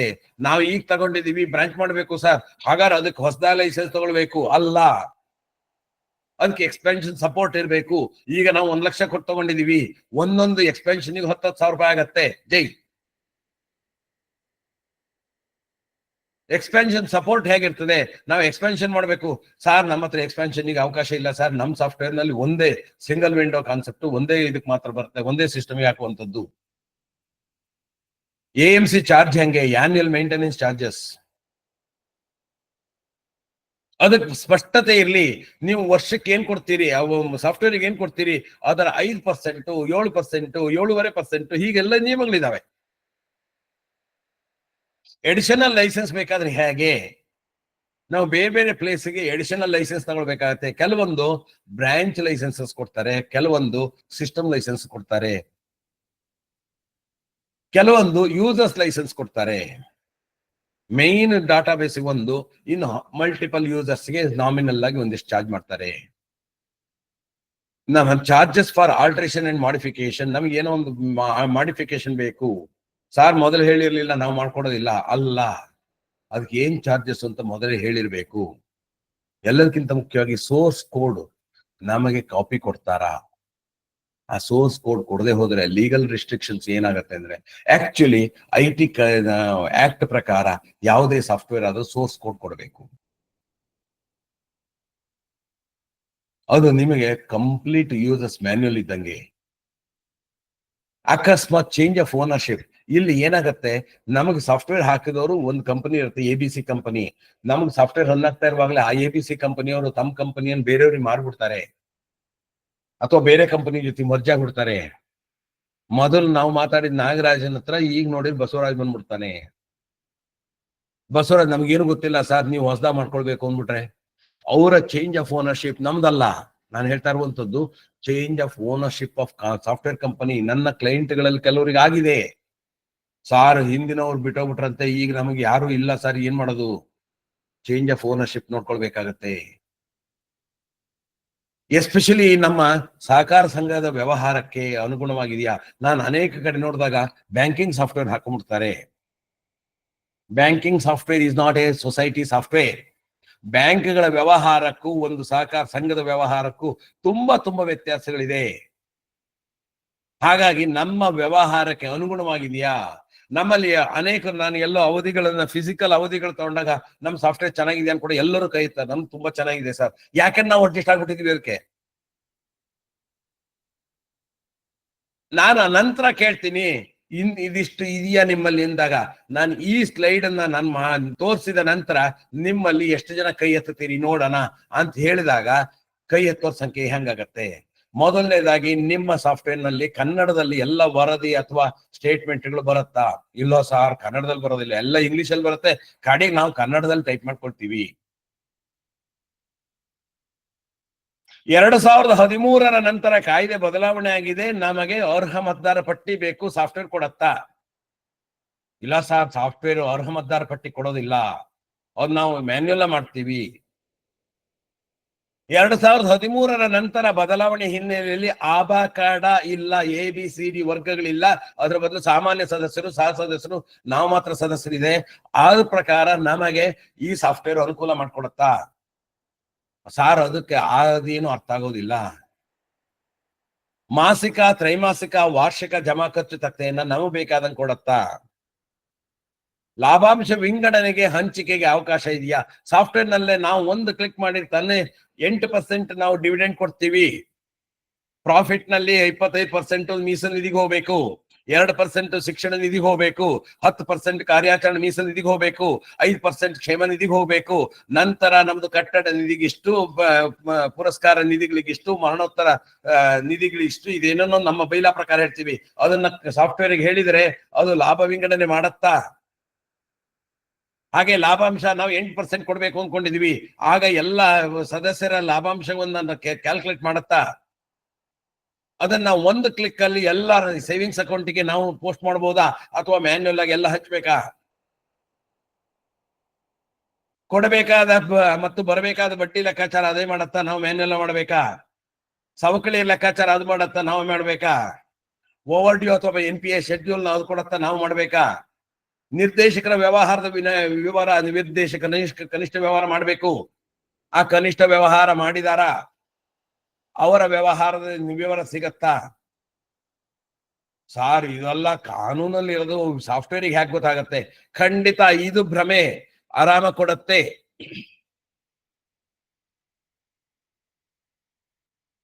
ನಮ್ಮ ಸಹಕಾರ ಸಂಘದ ಕಾನೂನುಗಳನ್ನ ಅಳವಡಿಕೆ ಮಾಡ್ಕೊಂಡಿದೀವ.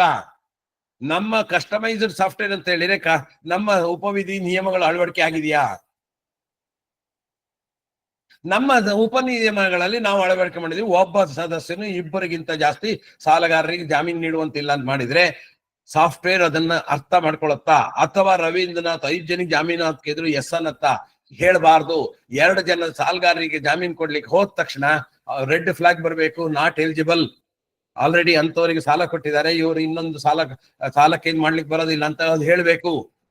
ಯಾಕೆಂದ್ರೆ ಬ್ರಾಂಚ್ ಲೆವೆಲ್ ಅಲ್ಲಿ ಅಥವಾ ಅಧಿಕಾರಿಗಳು ಬೇರೆಯವ್ರು ಬಂದಾಗ ಗೊತ್ತಿರೋದಿಲ್ಲ ಯಾರ್ಯಾರು ಎಷ್ಟೆಷ್ಟು ಕೊಟ್ಟಿದ್ದಾರೆ ಅಂತ. ನಮ್ಮಲ್ಲಿ 25,000 ಮೀರಿ ಜಾಮೀನು ಸಾಲಕ್ಕೆ ಅವಕಾಶ ಇಲ್ಲ ಅಂದ್ರೆ 50,000 ಜಾಮೀನು ಸಾಲಕ್ಕೆ ಅವಕಾಶ, ಅಪ್ಲಿಕೇಶನ್ ಹಾಕಿದ ತಕ್ಷಣ ಹೇಳ್ಬೇಕು ಇಲ್ಲ ಬರೋದಿಲ್ಲ ಅಂತ. ಅಂದ್ರೆ 25,000 ಅಲ್ಲ, ನೀವು 2.5 ಲಕ್ಷ ಇಟ್ಕೊಂಡಿದ್ರಿ, 2.5 ಲಕ್ಷ 5 ಲಕ್ಷ ಇಟ್ಕೊಂಡಿದ್ರಿ, ನಿಮ್ಮಲ್ಲಿ ಏನ್ ಇಟ್ಕೊಂಡಿದ್ದೀರಿ ಅದು? ಆಭರಣ ಸಾಲ 1 ಲಕ್ಷ ಮೀರಿದ್ರೆ ಮುದ್ರಾಂಕ ಶುಲ್ಕ ವಸೂಲಿ ಮಾಡ್ಲಿಕ್ಕೆ ಸಾಫ್ಟ್ವೇರ್ ಹೇಳತ್ತಾ ಅಥವಾ ಮರ್ತು ಬಿಡತ್ತಾ? ವಾಹನ ಸಾಲದ ಮೇಲಿನ ದಾಖಲೆಗಳ ಸ್ಕ್ಯಾನ್ ಮಾಡಿ ಅಲ್ಲೇ ಇಡಬಹುದಾ ಅಥವಾ ಫಿಸಿಕಲ್ ಆಗಿ ಇಟ್ಕೊಳ್ಬೇಕಾ? ಸದಸ್ಯರಿಗೆ ನೀಡಬಹುದಾದ ಗರಿಷ್ಠ ಸಾಲದ ಮಿತಿ ಅಳವಡಿಕೆ ಮಾಡಬಹುದಾ? ಒಬ್ಬ ಮನುಷ್ಯನಿಗೆ ಕೊಡಬಹುದಾದ ಗರಿಷ್ಠ ಸಾಲದ ಮಿತಿ ನಮ್ಮ ದುಡಿಯುವ ಬಂಡವಾಳದ ಮೇಲೆ ಇದೆ. ಅದನ್ನ ನಾವು ಸಾಫ್ಟ್ವೇರ್ ನಲ್ಲಿ ಫೀಡ್ ಮಾಡಿದ್ರೆ ಯಾವತ್ತು ಯಾವುದೇ ಒಬ್ಬ ವ್ಯಕ್ತಿ ಸಾಲ ಮತ್ತು ಜಾಮೀನು ಸೇರಿ ಅದಕ್ಕಿಂತ ಜಾಸ್ತಿ ತಗೊಳ್ಳಿಕ್ ಹೋದ್ರೆ ಅದು ಕಟ್ಟಾಗ್ಬೇಕು, ಬರೋದಿಲ್ಲ ಅಂತ ಹೇಳ್ಬೇಕು.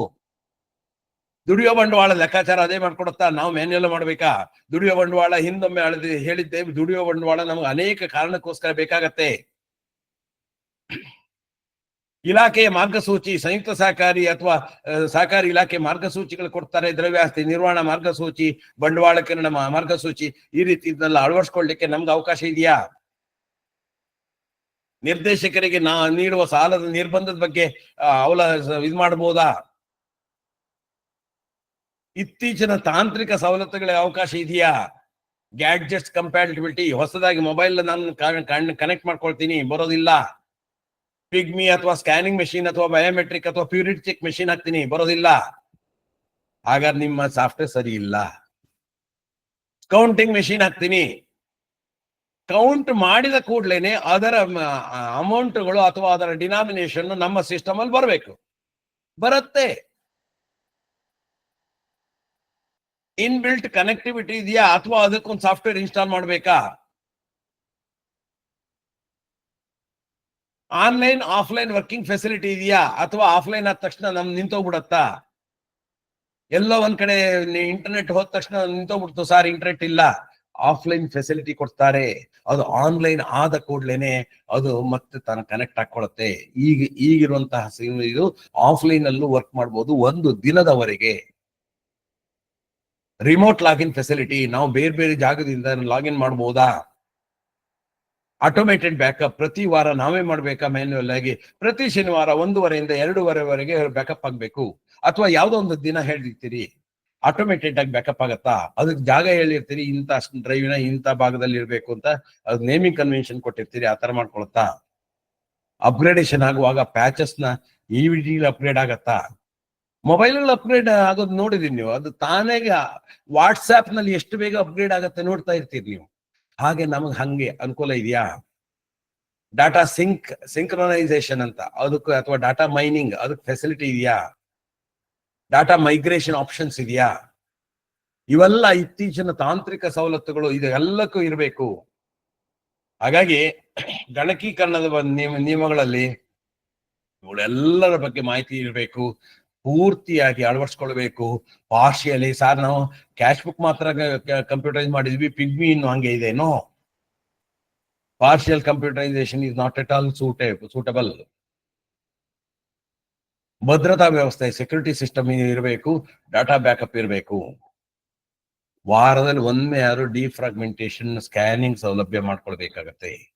ಹಾಗಾಗಿ ಮತ್ತೆ ಅತ್ಯುತ್ತಮ ವೈರಾಣು ಅಂದ್ರೆ ಆಂಟಿ ವೈರಸ್ ಹಾಕೊಳ್ಬೇಕಾಗತ್ತೆ. ಈ ಎಲ್ಲಾ ನಿಯಮಗಳನ್ನ ನಾವು ರೂಪಿಸ್ಕೊಳ್ಬೇಕಾಗತ್ತೆ. ಇದಾಗಿತ್ತು ಸ್ನೇಹಿತರೆ. ಮತ್ತೊಮ್ಮೆ ಎಲ್ಲರಿಗೂ ಧನ್ಯವಾದ ಹೇಳ್ತಾ ಇವತ್ತಿನ ಅವಧಿಯನ್ನು ಮುಗಿಸ್ತಾ ಇದ್ದೀನಿ. ಇಲ್ಲಿ ಸೇರಿದ ಎಲ್ಲರಿಗೂ ಮತ್ತೊಮ್ಮೆ ಹೃದಯಪೂರ್ವಕ ಧನ್ಯವಾದಗಳು. ನಮಸ್ತೆ.